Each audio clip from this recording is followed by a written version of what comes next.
Story introduction. एक भविष्यवाणी जिसने एक साम्राज्य को बर्बाद कर दिया। एक छल जिसने आसमान के राजा गरुड़ को जमीन की धूल चटा दी।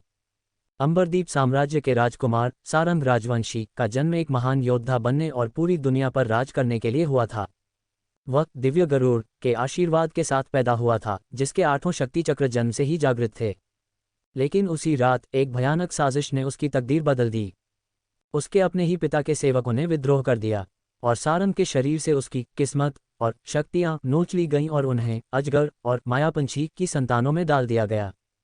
बदले में सारंग को मिला एक दर्दनाक श्राप और तिल तिल कर मारने वाला जहर। अब सारंग एक अपाहिज है जिसके पास जीने के लिए सिर्फ 3 साल बचे हैं। उसकी माँ उसे बचाने के लिए अपनी उम्र कुर्बान कर रही है और उसका साम्राज्य घुटने टेक चुका है। क्या एक श्रापित, शक्तिहीन और मरता हुआ राजकुमार अपनी खोई हुई किस्मत को वापस छीन पाएगा? क्या वह उस अजगर को कुचल पाएगा जो अब आसमान में उड़ रहा है? ये कहानी है राख से उठकर देवताओं को चुनौती देने की। जब गरुड़ जागेगा तो आसमान में सिर्फ खून बरसेगा।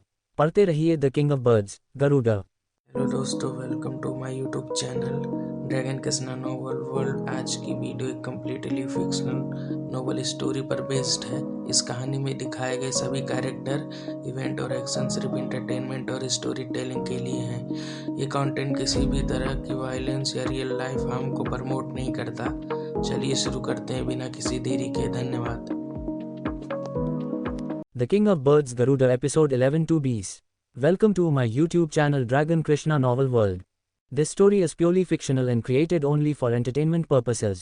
Any resemblance to any person or real life event is purely coincidental या एक fictional कहानी है। इसमें दिखाए गए सभी कैरेक्टर्स, घटनाएं और नाम काल्पनिक हैं। क्लोज च 11 गरुड़ श्वास की 98 रूप तकनीक। सारंग का खून खौल उठा। उस दुष्ट ने अंबरदीप का सब कुछ लूट लिया था। राजवर्धन ने बात संभाली, चलो पहले खा लो फिर ट्रेनिंग शुरू करते हैं। सारंग ने सिर हिलाया। अभी गुस्सा करने का वक्त नहीं था, अभी खुद को मजबूत बनाने का वक्त था। अवंतिका के सामने भी सूप और चावल रखे गए। रानी ने प्यार से कहा, अवंतिका बेटी, चख कर देखो। अगर पसंद आए तो आगे भी तुम्हारे लिए यही बनेगा। अवंतिका ने सूप का एक घूंट पिया, लेकिन उसे ज्यादा पसंद नहीं आया। उसने चावल खाना शुरू किया, एक एक दाना बड़े नजाकत से। Woof woof. लेकिन अवंतिका के गोद में बैठा टुनटुन अपनी पूंछ हिलाते हुए लालच भरी नजरों से खाने को देख रहा था। अवंतिका ने उसे देखा और अपना सूप का कटोरा उसके आगे कर दिया। राजवर्धन ने देखा तो हंसते हुए बोले, अरे अवंतिका, ये सूप बहुत ताकतवर है, आम जानवर इसे नहीं पी सकत। इससे पहले कि राजवर्धन अपनी बात पूरी कर पाते, टुनटुन ने अपना बड़ा सा मुंह खोला और पूरा सूप कटोरे समेत एक ही बार में निगल लिया। खाने के बाद टुनटुन ने एक जोरदार डकार मारी और अपने पेट को थपथपाया। उसकी आंखें बता रही थीं, मज़ा नहीं आया और चाहिए। राजवर्धन की आंखें फटी की फटी रह गईं। बाबा, टुनटुन कोई आम जानवर नहीं है, सारंग हंसते हुए बोल पड़ा। जो पत्थर खा सकता है उसके लिए ये सूप क्या चीज़ है? राजवर्धन ने जबरदस्ती की मुस्कान दी और अपनी शराब की बोतल खोली। कमरे में शराब की तेज खुशबू फैल गई। ये खुशबू सूंघते ही अवंतिका की भौहें तन गईं। उसने अपनी चमकीली आंखों से राजवर्धन को देखा और मासूमियत से पूछा, क्या मुझे भी थोड़ी मिलेगी? सारंग और रानी हैरान रह गए। पहली बार अवंतिका के चेहरे पर किसी चीज के लिए इतनी चाहत दिखी थी। राजवर्धन भी चौंक गए। रानी ने उन्हें घूर कर देखा, मानो कह रही हो, बच्चों के सामने पी रहे हो, शर्म नहीं आती? राजवर्धन ने झेपते हुए कहा, बेटा, ये बहुत तेज शराब है, लड़कियों के लिए नहीं है। लेकिन अवंतिका उन्हें घूरती रही। आखिरकार राजवर्धन ने हार मानी और एक बोतल उसके सामने रखवा दी। अवंतिका ने बोतल उठाए, अपनी गर्दन थोड़ी तिरछी की और एक ही घूंट में काफी शराब पी गई। उसके दूध जैसे सफेद चेहरे पर गुलाबी लाली छा गई। बढ़िया है, अवंतिका ने एक मीठी सी हंसी हंसी जो किसी चांदी की घंटी की तरह गूंजी। रानी ने राजवर्धन को फिर से घूरा। राजवर्धन ने चुपचाप अपनी शराब पी ली। किसने सोचा था कि ये शांत और गंभीर लड़की इतनी बड़ी पियक्कड़ निकलेगी? पूरी बोतल खत्म करने के बाद अवंतिका की आंखें थोड़ी नशीली हो गई थीं। उसने अपनी आस्तीन में हाथ डाला और एक रोशनी का गोला रानी की ओर बढ़ा दिया। आंटी, आपकी सेहत खराब है, ये छोटा सा तोहफा मेरी तरफ से शराब की कीमत समझ लीजिए। रोशनी हटी तो रानी के हाथ में एक हरा कमल था। उसके अंदर 8 बीज हरे रंग की रोशनी में चमक रहे थे। ये क्या है? रानी ने हैरानी से पूछा। राजवर्धन का चेहरा बदल गया। ये तो हरे जैद कमल के बीज हैं। ये बहुत दुर्लभ जादुई संसाधन है। ये शरीर को नई जान देते हैं। राजवर्धन ने गंभीर होकर कहा, देविका, ये तुम्हारे लिए बहुत जरूरी है। तुम्हारा शरीर कमज़ोर है, ये बीज तुम्हारी खोई हुई ऊर्जा वापस ला सकते हैं। ये बीज इतने कीमती थे कि शाही खजाने में भी नहीं थे। रानी ने घबराकर सिर हिलाया, नहीं अवंतिका, एक बोतल शराब के लिए ये बहुत ज़्यादा है। अवंतिका ने बस मुस्कुराया, टुनटुन को उठाया और मज़े से वहाँ से चली गई। सारंग ने सिर खुजलाते हुए कहा, रख लीजिए माँ, हम भविष्य में अवंतिका का एहसान चुका देंगे। रानी और राजवर्धन ने एक दूसरे को देखा और सिर हिलाया। रानी के दिल में अवंतिका के लिए प्यार और बढ़ गया। सारंग ने मुस्कुराते हुए अपना सूप उठाया और एक ही सांस में पी गया। गट गट गट, फिर उसने वो जादुई चावल खाए। लाजवाब, सारंग ने तारीफ की, हर दाना स्वादिष्ट था। कुछ मिनट बाद सारंग ने कटोरा नीचे रखा और एक लंबी सांस छोड़ी। उसके मुंह से सफ़ेद भाप निकली और चेहरा लाल हो गया। उसका शरीर भट्टी की तरह तप रहा था। ऊर्जा उसके शरीर में दौड़ने लगी थी। उस जलन को महसूस करते हुए सारंग ने अपने होठों पर जीभ फेरी। उसकी आंखों में रोमांच था। आखिरकार उसका असली सफ़र शुरू होने वाला था। शाही बगीचे में चारों तरफ रंग बिरंगे फूल अपनी भीनी भीनी खुशबू बिखेर रहे थे। बगीचे के बीचों बीच एक खूबसूरत पत्थर का मंडप बना हुआ था, जिसके पास से एक छोटी सी नदी कलकल करती हुई बह रही थी। ये जगह बहुत ही शांत और सुकून देने वाली थी। सारंग उस पत्थर के मंडप में पालथी मारकर अपनी आंखें बंद किए बैठा था। उसके दिमाग में वो सारी बातें चल रही थीं जो आचार्य विदेह ने उसे सिखाई थीं। वो एक बहुत ही खास और पुरानी तकनीक का अभ्यास करने की कोशिश कर रहा था, जिसका नाम था गरुड़ श्वास। सारंग अच्छी तरह जानता था कि अभी उसकी शक्ति का स्तर इतना नहीं है कि वो सीधे तौर पर किसी बड़ी और खतरनाक तकनीक का इस्तेमाल कर सके।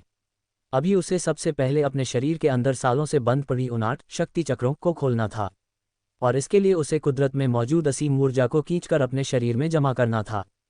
इसलिए गरुड़ श्वास जैसी तकनीक उसके लिए किसी वरदान से कम नहीं थी। अगर वो इसे सीख गया तो वो कम मेहनत में ज़्यादा से ज़्यादा शक्ति अपने अंदर जमा कर पाएगा। सारंग ने मन ही मन उस तकनीक के मंत्र को दोहराया। गरुड़ श्वास यानी एक गरुड़ की तरह सांस लेना। कहते हैं कि एक गरुड़ की एक सांस में इतनी ताकत होती है कि वो आसमान, हवा और बादलों को भी चीर सकती है। लेकिन एक आम इंसान के लिए गरुड़ की तरह सांस लेना आसान काम नहीं था। इसके लिए शरीर और सांसों का एक बहुत ही खास और मुश्किल तालमेल होना ज़रूरी था। सारंग ने जब इस तकनीक की बारीकियों पर गौर किया तो उसे इसके पीछे का असली राज पता चला, मस्ती करते हुए गरुड़ के 98 रूप।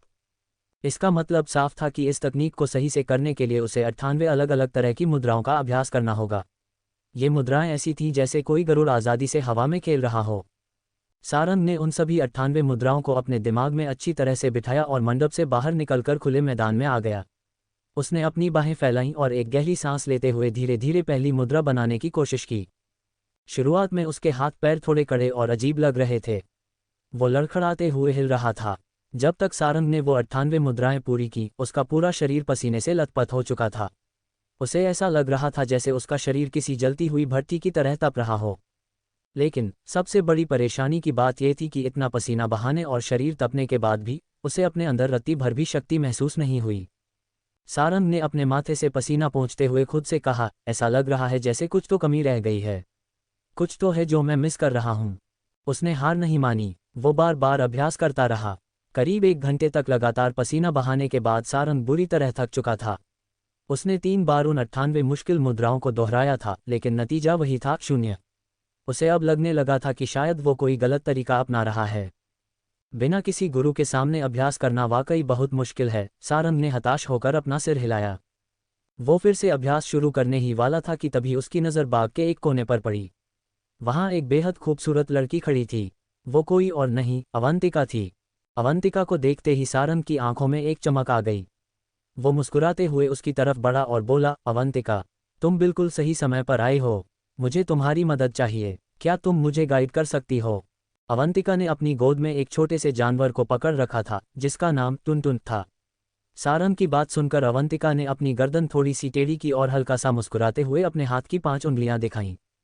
मैं तुम्हें सिखा तो दूंगी, लेकिन मेरी एक शर्त है। मुझे रोज उस खास सोम रस की 5 बोतलें चाहिए। सारंग ये सुनकर हक्का बक्का रह गया। उसने तुरंत माथा सिकोड़ते हुए कहा, 5 बोतलें? नहीं, ये बहुत ज़्यादा है। वो नशा बहुत तेज होता है, तुम्हारी सेहत खराब हो जाएगी। मैं तुम्हें रोज सिर्फ 1 बोतल दे सकता हूँ। अवंतिका कुछ कहने ही वाली थी कि सारंग ने अपनी बात पर अड़े रहते हुए कहा, 1 से ज़्यादा बिल्कुल नहीं। अगर तुम्हें मंजूर नहीं है तो मैं खुद ही सीख लूँगा। सारंग जानता था कि अगर आचार्य विदेह को पता चला कि अवंतिका इतनी कम उम्र में नशा कर रही है तो वो सारंग की क्लास लगा देंगे। सारंग की जिद देखकर अवंतिका ने अपनी नाक सिकुड़ी और धीरे से हुंकार भरी। फिर उसने अपनी गोद से टुनटुन को जमीन पर फेंक दिया और बोली, ठीक है, इसे ध्यान से देखो। सारंग ने हैरानी से पूछा, इसे? मैं इस जानवर को क्यों देखूं? सारंग को समझ नहीं आ रहा था कि अवंतिका उसे खुद सिखाने के बजाय उस छोटे से जानवर को क्यों दिखा रही है। अवंतिका ने टुनटुन की तरफ इशारा करते हुए कहा, बस चुपचाप इसे देखो। सारंग कुछ बोलता उससे पहले ही उसकी आंखें फटी की फटी रह गईं। जमीन पर खड़ा वो छोटा और गोलमटोल टुनटुन अचानक अपने पिछले 2 पैरों पर खड़ा हो गया, और देखते ही देखते उसने वो सारी 98 मुद्राएं करनी शुरू कर दी जो सारंग अभी करने की कोशिश कर रहा था। ये क्या है? टुनटुन को गरुड़ श्वास तकनीक आती है। सारंग के मुंह से हैरानी के मारे आवाज नहीं निकल रही थी। सारंग की फटी आंखों के सामने टुनटुन ने बड़ी ही सफाई और फुर्ती से वो सारी 98 मुद्राएं पूरी कर लीं। जैसे ही आखिरी मुद्रा खत्म हुई, टुनटुन के शरीर में एक हल्का झटका लगा। उसने अपना मुंह खोला और उसके गले से एक धीमी लेकिन गहरी दहाड़ सुनाई दी। अचानक बाग की हवा बदलने लगी। आसपास मौजूद कुदरती शक्ति खींचकर एक सफ़ेद धुएं की लकीर बन गई और सीधे टुनटुन के मुंह में समा गई। इतनी सारी शक्ति निगलने के बाद टुनटुन ने संतोष से अपने पेट पर हाथ फेरा और सारंग की तरफ देखकर अपनी आंखें घुमा लीं, जैसे कह रहा हो, देखा, ऐसे करते हैं। सारंग अभी भी बुत बना खड़ा था। ये टुनटुन आखिर किस तरह का जानवर है? ये इंसानों की तकनीक कैसे सीख सकता है? तभी अवंतिका की आवाज़ उसके कानों में गूंजी, कुछ समझ आया। सारंग ने अपने आप को संभाला और कुछ देर सोचने के बाद धीरे से बोला, सांस। इसका राज सांस लेने में है। उन मुद्राओं को करते वक्त अपनी सांसों की गति को शरीर की हरकत के साथ मिलाना होता है। उसने आगे कहा, गरुड़ की सांस लंबी और अटूट होती है। टुनटुन का हर एक एक्शन सांस लेने से शुरू हो रहा था और सांस छोड़ने पर खत्म। जब शरीर और सांस एक लय में होते हैं तभी गरुड़ श्वास जागृत होता है। सारंग का जवाब सुनकर अवंतिका की आंखों में चमक आ गई। उसने तारीफ करते हुए कहा, तुम्हारी समझ काफ़ी अच्छी है। सिर्फ एक बार देखकर ही तुम इसकी बारीकी समझ गए। सारंग ने अपनी आंखें बंद की और टुनटुन की सांसों की लय को याद करने लगा। कुछ देर बाद उसने अपने पैर फैलाए और मुट्ठी भींचते हुए दोबारा पहली मुद्रा शुरू की। बाग में सारंग का शरीर हवा में लहराने लगा। उसका सीना ऊपर नीचे हो रहा था और उसकी सांसें गहरी और लंबी होती जा रही थीं। दूर से देखने पर ऐसा लग रहा था जैसे कोई युवा गरुड़ अपना शरीर खोल रहा हो। जैसे जैसे वो एक के बाद एक मुद्राएं करता गया, उसकी आंखें चमकने लगीं। उसे महसूस हुआ कि उसकी हड्डियों और मांस में एक कंपन हो रहा है। एक अजीब सी ऊर्जा उसके शरीर में रेंगते हुए उसके गले तक आ पहुंची। जैसे ही उसने आखिरी यानी 98वीं मुद्रा पूरी की, सारंग का चेहरा लाल हो गया। उसका बंद मुंह अचानक खुला। उसके गले से एक धीमी सी गरुड़ जैसी दहाड़ निकली। उसी वक्त सारंग का सीना अंदर की तरफ धंस गया। जैसे एक विशाल गरुड़ पानी पी रहा हो, वैसे ही बाग में मौजूद प्राकृतिक शक्ति खींचकर सारंग की तरफ आने लगी। वो शक्ति एक सफ़ेद लकीर की तरह सारंग के मुंह में समा गई। चट 12 बंद शक्ति चक्र हमला। जैसे ही वो शक्ति उसके अंदर गई, सारंग की चमड़ी जलने लगी। उसके शरीर में पहले से मौजूद ताकत और यह नई शक्ति आपस में मिल गईं। यह ऊर्जा एक तूफान की तरह उसके पहले बंद शक्ति चक्र की तरफ बढ़ी। बंद चक्र पर इतना जोरदार दबाव पड़ते ही सारंग के मुंह से दर्द भरी कराह निकल गई।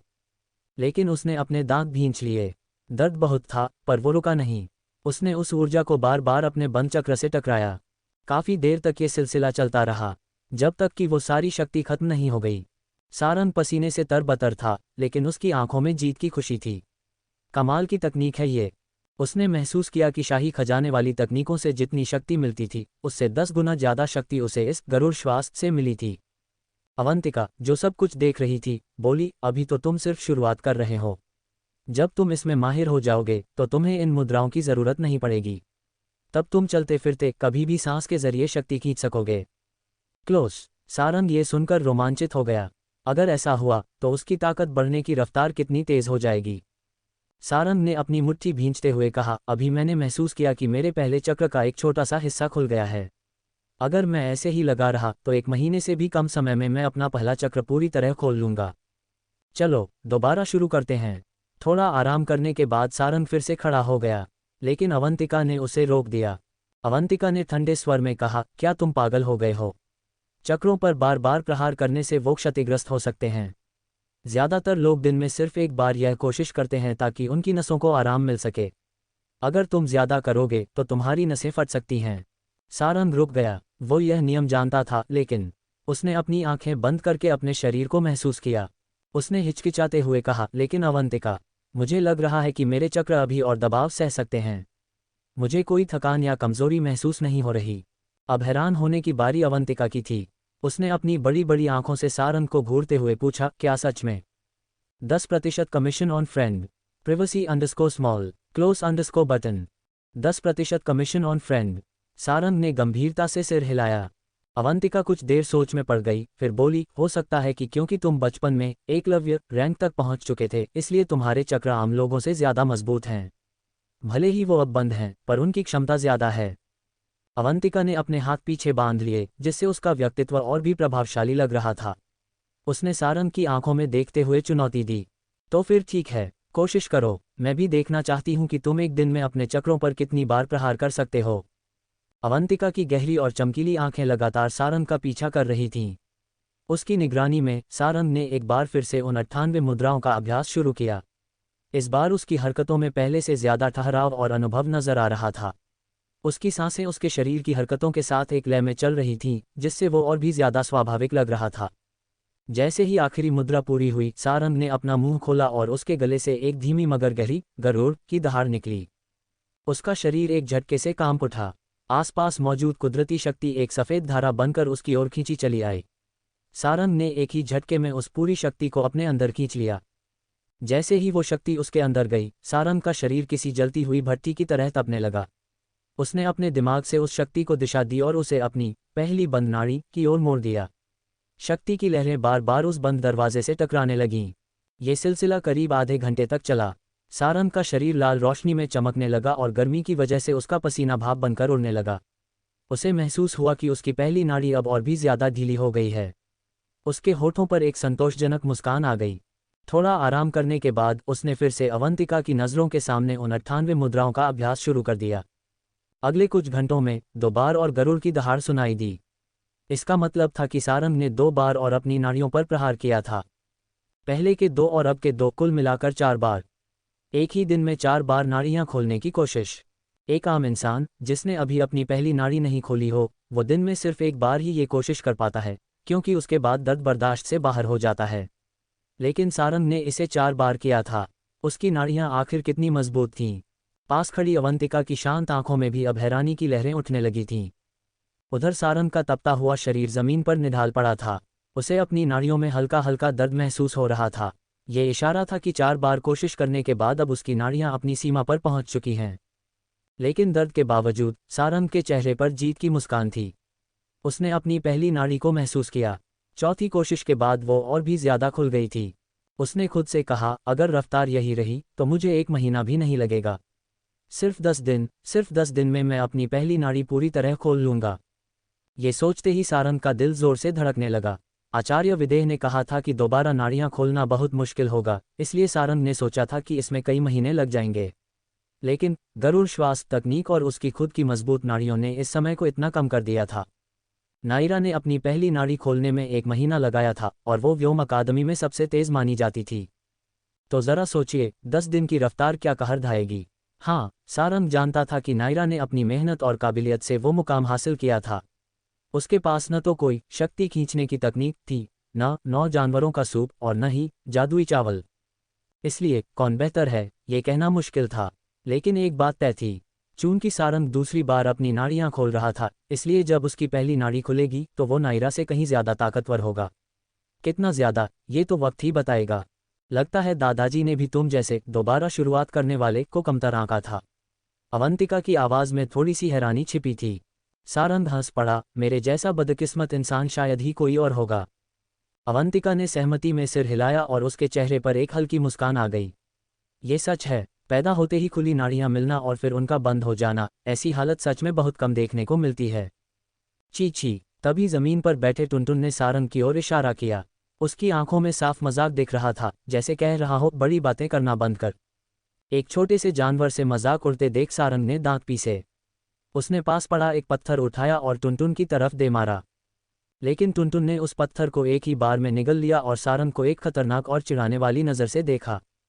सारंग हंस पड़ा। उसके दिमाग में एक खुराफात आई। उसने अपनी जेब से सूखे मांस का एक टुकड़ा निकाला। ये एक तिलिस्मी जानवर का मांस था, जिसे बहुत सलीके से भूना गया था ताकि शक्ति वापस मिल सके। मांस का टुकड़ा देखते ही टुनटुन की नज़रें उस पर चिपक गईं। उसकी गुलाबी जीभ बाहर निकल आए और मुंह से लार टपकने लगी। हा हा हा, सारंग ने शैतानी हंसी हंसते हुए वो मांस का टुकड़ा अपने मुंह में डाला और चबाने लगा। क्यों बे, अब बता, मुझसे पंगा लेगा? भाऊं भाऊं। ये देखकर टुनटुन गुस्से से पागल हो गया और सारंग पर भौंकने लगा। अवंतिका चुपचाप ये तमाशा देख रही थी। अचानक वो बोली, अगर ये सच में गुस्सा हो गया तो ये इंसान को भी खा सकता है। क्या तुम देखना चाहते हो कि इसके पेट के अंदर क्या है? मैंने आज तक किसी को इसके पेट से जिंदा बाहर आते नहीं देखा। सारंग का मुंह चलते चलते रुक गया। उसने टुनटुन को देखा जिसकी पूंछ अब सीधी खड़ी थी और वो गुस्से से सारंग को घूर रहा था। सारंग ने डरते डरते अवंतिका की ओर देखा और जबरदस्ती मुस्कुराया, तुम इसे रोक लोगी ना? Real time PNL, real time PNL. Avantika के लाल होंठ हल्के से मुड़े, शायद। बहुत सही। सारंग ने दांत पीसे और तुरंत अपनी जेब से सारा सूखा मांस निकाल लिया। चेहरे पर एक बड़ी सी नकली मुस्कान चिपकाकर उसने वो मांस टुनटुन के आगे कर दिया। अरे ये लो, मैं तो बस मजाक कर रहा था। पेट भर के खाओ, शर्माओ मत। टुनटुन तुरंत सारंग पर झपटा। उसने अपनी जीभ से एक ही बार में सारा मांस समेटा और गपागप खाने लगा। खाते वक्त उसकी पूंछ खुशी से इधर उधर हिल रही थी। मांस खाने के बाद टुनटुन को सारंग थोड़ा ठीक लगने लगा। वो खड़ा हुआ और अपने पंजे से सारंग का कंधा थपथपाया, जैसे कह रहा हो, शाबाश, अच्छा काम किया। सारंग का मुंह लटक गया। ये जानवर तो पूरा इंसान निकला। अवंतिका, टुनटुन आखिर किस लेवल का जानवर है? सारंग ने उत्सुकता से पूछा। उसने इतना समझदार जानवर कभी नहीं देखा था। अवंतिका कुछ देर सोचती रही, फिर उसने सिर हिलाया। मुझे भी नहीं पता। जब से मैंने होश संभाला है टुनटुन मेरे साथ है। लेकिन दादाजी कहते थे कि अगर टुनटुन पूरी तरह बड़ा हो गया तो इस दुनिया में ऐसी कोई चीज़ नहीं होगी जिसे ये खा न सके। सारंग ने मन ही मन अपने होठों पर जीभ फेरी। अगर आचार्य विदेह ने इतनी बड़ी बात कही है तो ये जानवर सच में कोई मामूली चीज़ नहीं है। अवंतिका, गुरुदेव कहते थे कि तुम निशानी कला में बहुत माहिर हो। सारंग ने टुनटुन का पंजा अपने कंधे से हटाया और अवंतिका की ओर उम्मीद से देखा। अवंतिका की लंबी और सुंदर भौहें तन गईं। तुम निशानी कला सीखना चाहते हो? मैं हमेशा से ही सीख रहा हूं। अगर मेरी चक्र कभी नहीं दिखती तो यही मेरी आखिरी उम्मीद होती। सारंग ने ईमानदारी से कबूल किया। अवंतिका थोड़ी झुकी और अपनी नाजुक उंगलियों से टुनटुन को उठा लिया। उन्होंने उसे अपनी गोद में रखा और उसके बालों को सहलाने लगीं। टुनटुन बड़े आराम से अवंतिका की रेशमी त्वचा पर लेट गया। ये नज़ारा देखकर सारंग की आंखें जलने लगीं। उसने मन ही मन उस जानवर की किस्मत को कोसना शुरू कर दिया। अवंतिका धीरे धीरे चलकर पत्थर के मंडप में गईं और बड़े सलीके से एक पत्थर के स्टूल पर बैठ गईं। उन्होंने अपने गाल पर हाथ रखा और अलसाई हुई नज़रों से सारंग को देखते हुए कहा, सिखाना बहुत थका देने वाला काम है। मेरा मन नहीं है।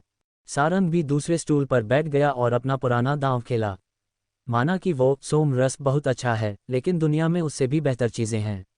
मैं तुम्हारे लिए वो ढूंढ कर लाऊंगा। ये सुनते ही अवंतिका के छोटे से चेहरे पर एक बेहद खूबसूरत मुस्कान खिल उठी। उस मुस्कान की चमक ने बाग के सैकड़ों फूलों को भी फीका कर दिया। सारंग का दिल एक पल के लिए तेज धड़कने लगा। उसने मुस्कुराते हुए कहा, कितने समझदार हो तुम। सारंग भी मुस्कुराया, लेकिन शर्त वही रहेगी, दिन की सिर्फ एक बोतल। अवंतिका की मुस्कान गायब हो गई और उसने सारंग को घूर कर देखा। लेकिन सारंग अपनी बात पर अड़ा रहा। शौक अपनी जगह है, लेकिन सेहत से खिलवाड़ नहीं। आचार्य विदेह ने कहा था कि अवंतिका अपनी शक्ति इस्तेमाल नहीं कर सकती, इसलिए ज्यादा शराब उसकी सेहत के लिए खतरनाक हो सकती है। सारंग की जिद देखकर अवंतिका ने दांत पीसे, लेकिन वो जानती थी कि सारंग सही कह रहा है। उसने सारंग को एक खतरनाक नज़र से देखा और हार मान ली। मगर तुमने पहले निशानी कला सीखी है तो तुम्हें पता होगा कि इसमें सबसे ज़रूरी चीज़ क्या होती है। अवंतिका ने अपने गुस्से को दबाते हुए सपाट आवाज़ में पूछा। आत्मा, सारंग ने जवाब दिया। अवंतिका ने सिर हिलाया और धीरे से पूछा, तो क्या तुम्हें पता है कि आत्मा के अलग अलग स्तर क्या होते हैं? #outline_ grey comment WhatsApp_ breach13 Divya चक्की शून्य तकनीक। आत्मा के 4 स्तर होते हैं, मायावी स्तर, साकार स्तर, चेतना स्तर और देव स्तर। एक शांत और सुरीली आवाज़ पत्थर के मंडप में गूंजी। सूरज की किरणें अवंतिका के गोरे और सुंदर चेहरे पर पड़ रही थीं, जिससे वो और भी आकर्षक लग रही थी। उसने सारंग को समझाते हुए कहा, सिर्फ वही लोग जो शक्तिशाली आत्मा के मालिक होते हैं ऊंचे दर्जे की निशानी कला बना सकते हैं। तुम्हारी आत्मा की काबिलियत बुरी नहीं है, लेकिन अभी वो मायावी स्तर तक भी नहीं पहुंची है। सारंग उसकी बातों को बड़े ध्यान से सुन रहा था। अवंतिका ने अपनी बात आगे बढ़ाई, देखो सारंग, आत्मा असल में निराकार होती है, उसका कोई आकार नहीं होता। उसे लगातार तपाकर ही आकार दिया जा सकता है। जब निराकार आत्मा पहली बार कोई आकार लेती है तो उसे एक मायावी रूप कहते हैं, जिसे मायावी स्तर भी कहा जाता है। सारंग ने जिज्ञासा से पूछा, तो मैं अपनी आत्मा को मजबूत कैसे करूं? इसके दो तरीके हैं। पहला, अपनी शारीरिक ताकत बढ़ने का इंतजार करो, जिससे आत्मा भी धीरे धीरे मजबूत होती जाएगी। लेकिन ये तरीका बहुत धीमा है और इसकी एक सीमा है। अवंतिका ने सारंग की आंखों में देखते हुए दूसरा तरीका बताया। दूसरा तरीका है आत्मा तपाने की तकनीक का अभ्यास करना। लेकिन ऐसी तकनीकें दुनिया में बहुत कम हैं और सिर्फ कुछ गिने चुने शक्तिशाली घराने ही उन्हें जानते हैं। यहाँ रुककर अवंतिका ने थोड़ा गंभीर होते हुए कहा, दादाजी ने तुम्हें जो दिव्य चक्की शून्य तकनीक दी है वो बहुत ही ऊंचे दर्जे की तकनीक है। लेकिन इसका अभ्यास करने के लिए बहुत बड़े डर का सामना करने की हिम्मत चाहिए। ये बात तुम्हें तब समझ आएगी जब तुम अभ्यास करोगे। उसने चेतावनी देते हुए कहा, अभी तुम्हारी आत्मा जिस स्तर पर है तुम ग्रेड 1 की निशानी कला भी नहीं बना सकते। मेरी सलाह है कि तुम जल्दी से दिव्य चक्की शून्य तकनीक का अभ्यास शुरू करो और अपनी आत्मा को मायावी स्तर तक ले जाओ। जैसे ही तुम उस स्तर पर पहुंचोगे मैं तुम्हें ग्रेड 1 की कला बनाना सिखा दूंगी। सारंग ने सिर हिलाया। वो काफी वक्त से इस तकनीक को आजमाना चाहता था। एक गहरी सांस लेकर वो पत्थर के स्टूल पर पालथी मारकर बैठ गया और धीरे धीरे अपनी आंखें बंद कर लीं।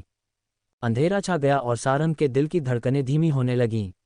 उसका दिमाग पूरी तरह शांत हो गया। धक धक, बाहर की दुनिया का शोर गायब हो गया। अंधेरे में सिर्फ उसके दिल की धड़कन सुनाई दे रही थी। उस अंधेरे में सारंग ने अपनी आत्मा को उस निशान को महसूस करने के लिए उकसाया जो आचार्य विदेह ने उसे दिया था। वही निशान जिसमें दिव्य चक्की शून्य तकनीक छिपी थी। जैसे ही सारंग की कोशिश बढ़ी, अंधेरे में अचानक एक धीरे धीरे घूमती हुई रोशनी दिखाई दी। उसकी गहराई का अंदाजा लगाना नामुमकिन था, मानो उसके अंदर कोई भयानक राज छिपा हो। सारंग की आत्मा अभी हिचकिचा ही रही थी कि उस रोशनी से एक जबरदस्त खिंचाव पैदा हुआ और उसने सारंग की आत्मा को अपने अंदर खींच लिया। सारंग को एक पल के लिए चक्कर आया। जब उसने देखा तो आसपास का नज़ारा बदल चुका था। अंधेरा हट गया था और उसकी जगह एक अंतहीन शून्य ने ले ली थी। यहाँ समय, जगह और सब कुछ गायब था, जैसे दुनिया की शुरुआत से पहले का वक्त हो। सारंग की निराकार आत्मा इस विशाल सूनेपन में खड़ी थी और उसे अपनी औकात सिर्फ एक कण के बराबर लग रही थी। गड़गड़ाहट। अचानक उस सन्नाटे में एक जोरदार आवाज़ गूंजी। सारंग की आत्मा ने उस आवाज़ की ओर देखा और अगले ही पल वो डर के मारे कांप उठी। उसने देखा कि एक बेहद विशाल और डरावनी परछाई धीरे धीरे सामने आ रही है। वो परछाई किसी ब्लैक होल जैसी थी जो सब कुछ निगलने को तैयार थी। लेकिन वो ब्लैक होल नहीं था। वो एक विशाल चक्की थी जिसका कोई अंत नहीं था। वो चक्की बहुत पुरानी लग रही थी, उस पर वक्त के गहरे निशान थे। उस पर लगे काले धब्बे ऐसे लग रहे थे जैसे वहां कभी देवताओं और राक्षसों का खून बहा हो। वो विशाल चक्की धीरे धीरे घूम रही थी। ऐसा लग रहा था कि वो दुनिया की हर चीज को पीसकर राख बना सकती है। सारंग की आत्मा उस चक्की के सामने एक मामूली रेत के कण जैसी खड़ी थी। तभी उसके दिमाग में एक रहस्यमयी जानकारी आई। ये एक दिव्य चक्की शून्य तकनीक के निर्देश थे। ये दैवीय चक्की महाशून्य में जन्मी थी। इसका एक चक्कर देवताओं और राक्षसों का अंत कर सकता है। चक्की का ध्यान करो और अपनी आत्मा को उस पर पीसते हुए महसूस करो। 9 चक्कर, हर चक्कर एक नया स्तर। सारंग की आत्मा डर से कांप उठी। अब उसे समझ आया कि अवंतिका ने क्यों कहा था कि इसके लिए बहुत बड़े डर का सामना करना होगा। इस दुनिया को मिटा देने वाली चक्की के सामने खड़े होकर ही किसी की रूह कांप जाए, और यहाँ तो उस पर खुद को पिसवाना था। अगर सारंग का इरादा पक्का न होता तो वो कब का दुम दबाकर भाग चुका होता। मरता क्या न करता, जो होगा देखा जाएगा। डर से कांपते हुए भी सारंग ने खुद को संभाला। उसने अपने दांत भींच लिए और अपनी आत्मा को उस विशाल चक्की की ओर धकेल दिया। धड़ाम। जैसे ही सारंग की आत्मा उस विशाल चक्की पर गिरी, उसने देखा कि एक डरावनी परछाई उसे कुचलने आ रही है। डर और दर्द का एक जबरदस्त तूफान उसकी आत्मा में फट पड़ा। कुछ ही पलों में उस दैवीय चक्की ने सारंग की आत्मा को पीसकर राख कर दिया। उस महाशून्य में एक हल्की सी कंपन हुई और एक अदृश्य लहर एक जगह सिमट गई। ये सारंग की आत्मा थी जो फिर से बनी थी। अगर आत्मा का कोई चेहरा होता तो सारंग का चेहरा मौत की तरह सफ़ेद होता और आंखों में खौफ भरा होता। मिट जाने का वो एहसास, वो बहुत ही असली था। लेकिन डर के बावजूद सारंग ने महसूस किया कि नष्ट होने और फिर से बनने के इस चक्र ने उसकी आत्मा को जरा सा ठोस बना दिया था। ये तो पागलपन है। सारंग का दिल दहल गया। कमज़ोर दिल वाला इंसान तो डर के मारे ही खत्म हो जाए। अगर एक बार मन में इस चक्की का डर बैठ गया तो आचार्य विदेह का दिया हुआ निशान मिट जाएगा और ये तकनीक कभी काम नहीं करेगी। इस तकनीक का मतलब ही यही है कि अपनी आत्मा को बार बार उस चक्की पर फेंकना। लाखों बार मिटने और फिर से बनने के बाद ही आत्मा का कायापलट होगा और वो शक्तिशाली बनेगी। सारंग ने उस चक्की को देखा। वो 2 हिस्सों में बटी थी, ऊपरी और निचली परत।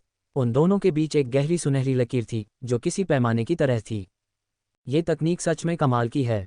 सिर्फ एक कोशिश में मेरी आत्मा थोड़ी मजबूत हो गई। अवंतिका दीदी सही कह रही थी, ये सच में सबसे बेहतरीन है। सारंग ने गहरी सांस ली और अपने डर को दबाया। दांत पीसते हुए उसने अपनी आत्मा को फिर से उस घूमती हुई चक्की पर फेंक दिया। बूम! चक्की घूमी और सारंग की आत्मा फिर से पीसकर गायब हो गई। एक अदृश्य लहर उठी और सारंग की आत्मा फिर से बन गई। वो बुरी तरह कांप रहा था, लेकिन उसने हार नहीं मानी। कुछ देर बाद उसने फिर से छलांग लगा दी। बूम! उस अनंत शून्य में चक्की बार बार घूमती रही और उस छोटे से कण को बार बार मिटाती रही। हर बार मिटने और फिर से बनने के साथ वो निराकार आत्मा धीरे धीरे एक धुंधली शक्ल लेने लगी। 88वीं बार। 88 बार मिटने और बनने के बाद सारंग रुक गया। उसकी आत्मा अब बुरी तरह थक चुकी थी और दर्द से कराह रही थी। उसे पता चल गया कि आज की सीमा यही है। अगर उसने और जोर डाला तो फायदे की जगह नुकसान हो जाएगा। भले ही वो थक गया था, लेकिन सारंग का दिल खुशी से भर गया। 88 बार कुचले जाने के बाद उसकी निराकार आत्मा ने अब एक धुंधला सा रंग ले लिया था। मायावी स्तर। जब आत्मा निराकार से धुंधली हो जाए, इसका मतलब है कि वो मायावी स्तर पर पहुंच चुकी है। कमाल की चीज है ये, सारंग ने तारीफ की। सिर्फ एक सत्र में ही वो मायावी स्तर की चौखट पर पहुंच गया था। पत्थर के मंडप में सारंग की बंद आंखें धीरे से खुलीं। उसका चेहरा कागज की तरह सफेद था, लेकिन आंखों में चमक थी। उसने खुशी से चिल्लाते हुए कहा, मैं मायावी स्तर पर पहुंच गया। अवंतिका सारंग की बात सुनकर चौंक गई। इतनी जल्दी? तुमने कितनी बार उस चक्की को बर्दाश्त किया? सारंग ने गर्व से कहा, 88 बार। अवंतिका की आंखें सिकुड़ गईं। आम लोग अपनी पहली कोशिश में सिर्फ 10-12 बार ही झेल पाते हैं, लेकिन सारंग ने 88 बार किया। ये कोई मामूली बात नहीं थी। उसने धीरे से सारंग की तारीफ करते हुए कहा, उससे कम की उम्मीद भी नहीं थी जिसके पास कभी दिव्य गरुड़ की किस्मत थी। तुम्हारे जख्मी शरीर के मुकाबले तुम्हारी आत्मा काफी मजबूत है। फिर वो टुनटुन को लेकर खड़ी हुई और सारंग की कमर पर लटके उस काले ब्रश को देखा। लेकिन तुम्हारी आत्मा अभी भी कमजोर है। जब तुम ठीक हो जाओगे तब मैं तुम्हें ग्रेड 1 की निशानी कला सिखाऊंगी। फिलहाल दादाजी ने तुम्हें जो दिव्य निशानी ब्रश दिया है उसे ठीक करो और जल्दी से उसका पहला कला जगाओ। सारंग ने सिर झुकाया और वो ब्रश अपने हाथ में ले लिया। उसने उसे घुमाया और मुस्कुराते हुए सिर हिलाया। आचार्य विदेह ने कहा था कि तिलिस्मी जानवरों की आत्माओं से इस ब्रश की शक्ति वापस लाई जा सकती है, और अंबरदीप का राजकुमार होने के नाते सारंग के लिए ये कोई मुश्किल काम नहीं था। सारंग उस पल का इंतजार कर रहा था जब वो इसका पहला कला जगाएगा। वो देखना चाहता था कि ये 1 फीट लंबा ब्रश आखिर किस तरह का हथियार बनेगा। अगली सुबह सूरज की किरणें अभी पूरी तरह निकली भी नहीं थीं कि सारंग अपनी तैयारियों में जुट गया। उसने सबसे पहले 9 जानवरों के सूप और जादुई चावल का पेट भरकर नाश्ता किया। शरीर में ऊर्जा महसूस होते ही उसने एक बार फिर गरुड़ श्वास के 98 रूपों का अभ्यास शुरू कर दिया। दोपहर होते होते सारंग ने अपनी बंद पड़ी चक्रों पर 4 बार जोरदार प्रहार किया। उसका पूरा शरीर पसीने से भीग चुका था, नसों में हल्का हल्का दर्द भी हो रहा था, लेकिन फिर भी सारंग के चेहरे पर एक सुकून भरी मुस्कान थी। उसने अपनी मुट्ठी को बंद करते हुए खुद से कहा, दर्द तो है, लेकिन मुझे महसूस हो रहा है कि मेरा पहला चक्र अब और भी ज्यादा ढीला हो गया है। अगर ऐसा ही चलता रहा तो वो दिन दूर नहीं जब मेरी खोई हुई ताकत वापस आ जाएगी। तभी कमरे के बाहर से एक नौकरानी की आवाज आए, राजकुमार, क्या मैं अंदर आ सकती हूँ? आपने जो सामान मंगवाया था वो आ गया है। ये सुनते ही सारंग की आंखों में चमक आ गई। उसने तुरंत कहा, अरे वाह, सच में, जल्दी अंदर आओ। सारंग ने तौलिए से अपना पसीना पोंछा और तेजी से मेज की तरफ बढ़ा। नौकरानी ने एक जेड की प्लेट मेज पर रखी। उस प्लेट में दर्जनों अलग अलग रंगों के क्रिस्टल्स सलीके से रखे हुए थे। सारंग ने झुककर उन क्रिस्टल्स को गौर से देखा। उनके अंदर जानवरों की धुंधली परछाइयां दिखाई दे रही थीं और उनसे एक अजीब सी रोशनी निकल रही थी। सारंग ने खुश होते हुए कहा, ये तो आत्मा क्रिस्टल्स हैं। बिल्कुल वैसे ही जैसे मुझे चाहिए थे। जब कोई तिलिस्मी जानवर मरता है तो उसकी आत्मा एक क्रिस्टल के रूप में सुरक्षित हो जाती है। सारंग ने इन्हें अपने दिव्य निशानी ब्रश की शक्ति वापस लाने के लिए मंगवाया था। उसने एक क्रिस्टल को उठाकर परखा और बोला, सब ग्रेड 1 के क्रिस्टल हैं। बिल्कुल सही। अभी मेरा ब्रश बहुत कमजोर हालत में है, इसलिए वो ज्यादा ताकतवर क्रिस्टल की ऊर्जा नहीं झेल पाता। इसके बाद सारंग ने अपनी कमर से वो पुराना और काला सा दिखने वाला ब्रश निकाला। देखने में वो एकदम साधारण लग रहा था, उसके बाल भी बेजान थे। बस उस पर बने प्राचीन तिलिस्मी चिन्ह ही इस बात की गवाही दे रहे थे कि यह कभी कोई खास चीज हुआ करती थी। सारंग ने एक छोटा हथौड़ा उठाया और एक क्रिस्टल पर हल्का सा वार करके उसमें छेद कर दिया। फिर उसने बड़े ही ध्यान से ब्रश का सिरा उस छेद में डाल दिया। Close real time PNL privacy_small close underscore button, real time PNL, close. च 14 नायरा विरोधी खेमे। जैसे ही ब्रश ने क्रिस्टल के अंदर की आत्मा को छुआ, उसमें एक कंपन हुआ। ब्रश के बाल फैल गए और उन्होंने उस आत्मा को लपेट लिया। कमरे में एक चूसने की आवाज़ गूंजी और देखते ही देखते वो आत्मा ब्रश के अंदर समा गई। जैसे ही आत्मा गायब हुई, उस काले और बेजान ब्रश से एक हल्की चमक निकली। उस पर बना पहला प्राचीन चिन्ह थोड़ा और साफ दिखाई देने लगा। सारंग ने उत्साहित होकर कहा, ये काम कर रहा है, मेरा ब्रश ठीक हो रहा है। उसने बिना वक्त गंवाए एक एक करके सारे क्रिस्टल्स तोड़े और ब्रश को उनकी आत्माएं पिलाने लगा। ब्रश की चमक बढ़ती गई और पहला चिन्ह भी धीरे धीरे जगमगाने लगा। लेकिन जैसे ही उसने 8वां क्रिस्टल खिलाया, ब्रश ने अचानक काम करना बंद कर दिया। सारंग ने उसे बहुत हिलाया डुलाया, लेकिन वो अब और आत्माएं नहीं खींच रहा था। सारंग ने हैरान होकर ब्रश को देखा और हंसते हुए बोला, क्या बात है भाई, पेट भर गया क्या? फिर उसने सिर हिलाते हुए खुद से कहा, ये ब्रश भी बड़ा नखरे वाला है। मैंने सोचा था कि इसे खिला पिलाकर आज ही ठीक कर दूंगा, और ये है कि वो वेटिंग से मना कर रहा है। खैर, सारंग ने ब्रश को वापस अपनी कमर पर लटका लिया। उसे समझ आ गया था कि पहला चिन्ह पूरी तरह जगाने में अभी थोड़ा वक्त लगेगा। उसने कपड़े बदले और कमरे से बाहर निकल गया। आज उसका इरादा व्योम अकादमी जाने का था। भले ही उसे भरोसा था कि नायरा विरोधी खेमे में नहीं जाएगी, लेकिन फिर भी सावधानी जरूरी थी। वो नहीं चाहता था कि आर्यमन रत्नकूट उसे किसी भी तरह से परेशान करे। व्योम अकादमी पहुंचकर सारंग ने हर जगह नायरा को ढूंढा, लेकिन वो उसे कहीं नहीं मिली। फिर किसी छात्र ने बताया कि वो लाइब्रेरी में काम कर रही है। व्योम अकादमी की लाइब्रेरी पहले एकदम वीरान रहती थी, वहां कोई नहीं जाता था। लेकिन जब से नायरा ने वहां काम करना शुरू किया था, वो लड़कों का पसंदीदा अड्डा बन गई थी। लोग अक्सर वहां किताबें पढ़ने के बहाने नायरा की एक झलक पाने आते थे। जब सारंग लाइब्रेरी के अंदर गया तो उसे रिसेप्शन खाली मिला। वो दबे पांव अंदर गया और किताबों की एक बड़ी अलमारी के पास रुक गया। वहां का नज़ारा देखकर सारंग के कदम वहीं थम गए। एक दुबली पतली लड़की ऊंचे स्टूल पर खड़ी होकर किताबों से धूल साफ कर रही थी। खिड़की से आती सूरज की किरणें उसके चेहरे पर पड़ रही थीं। धूल के कण रोशनी में नाच रहे थे और वो लड़की किसी परी से कम नहीं लग रही थी। उसकी लंबी पलकें धीरे धीरे झपक रही थीं और वो अपने काम में मगन होकर एक मीठी धुन गुनगुना रही थी। सारंग ने शरारत से मुस्कुराते हुए एक जोर की नकली खांसी की। अहम अहम। अचानक हुई इस आवाज़ से नायरा हड़बड़ा गई। वो हकीकत की दुनिया में लौटी और उसने नीचे देखा। सारंग को देखते ही उसके चेहरे पर एक प्यारी सी मुस्कान दौड़ गई।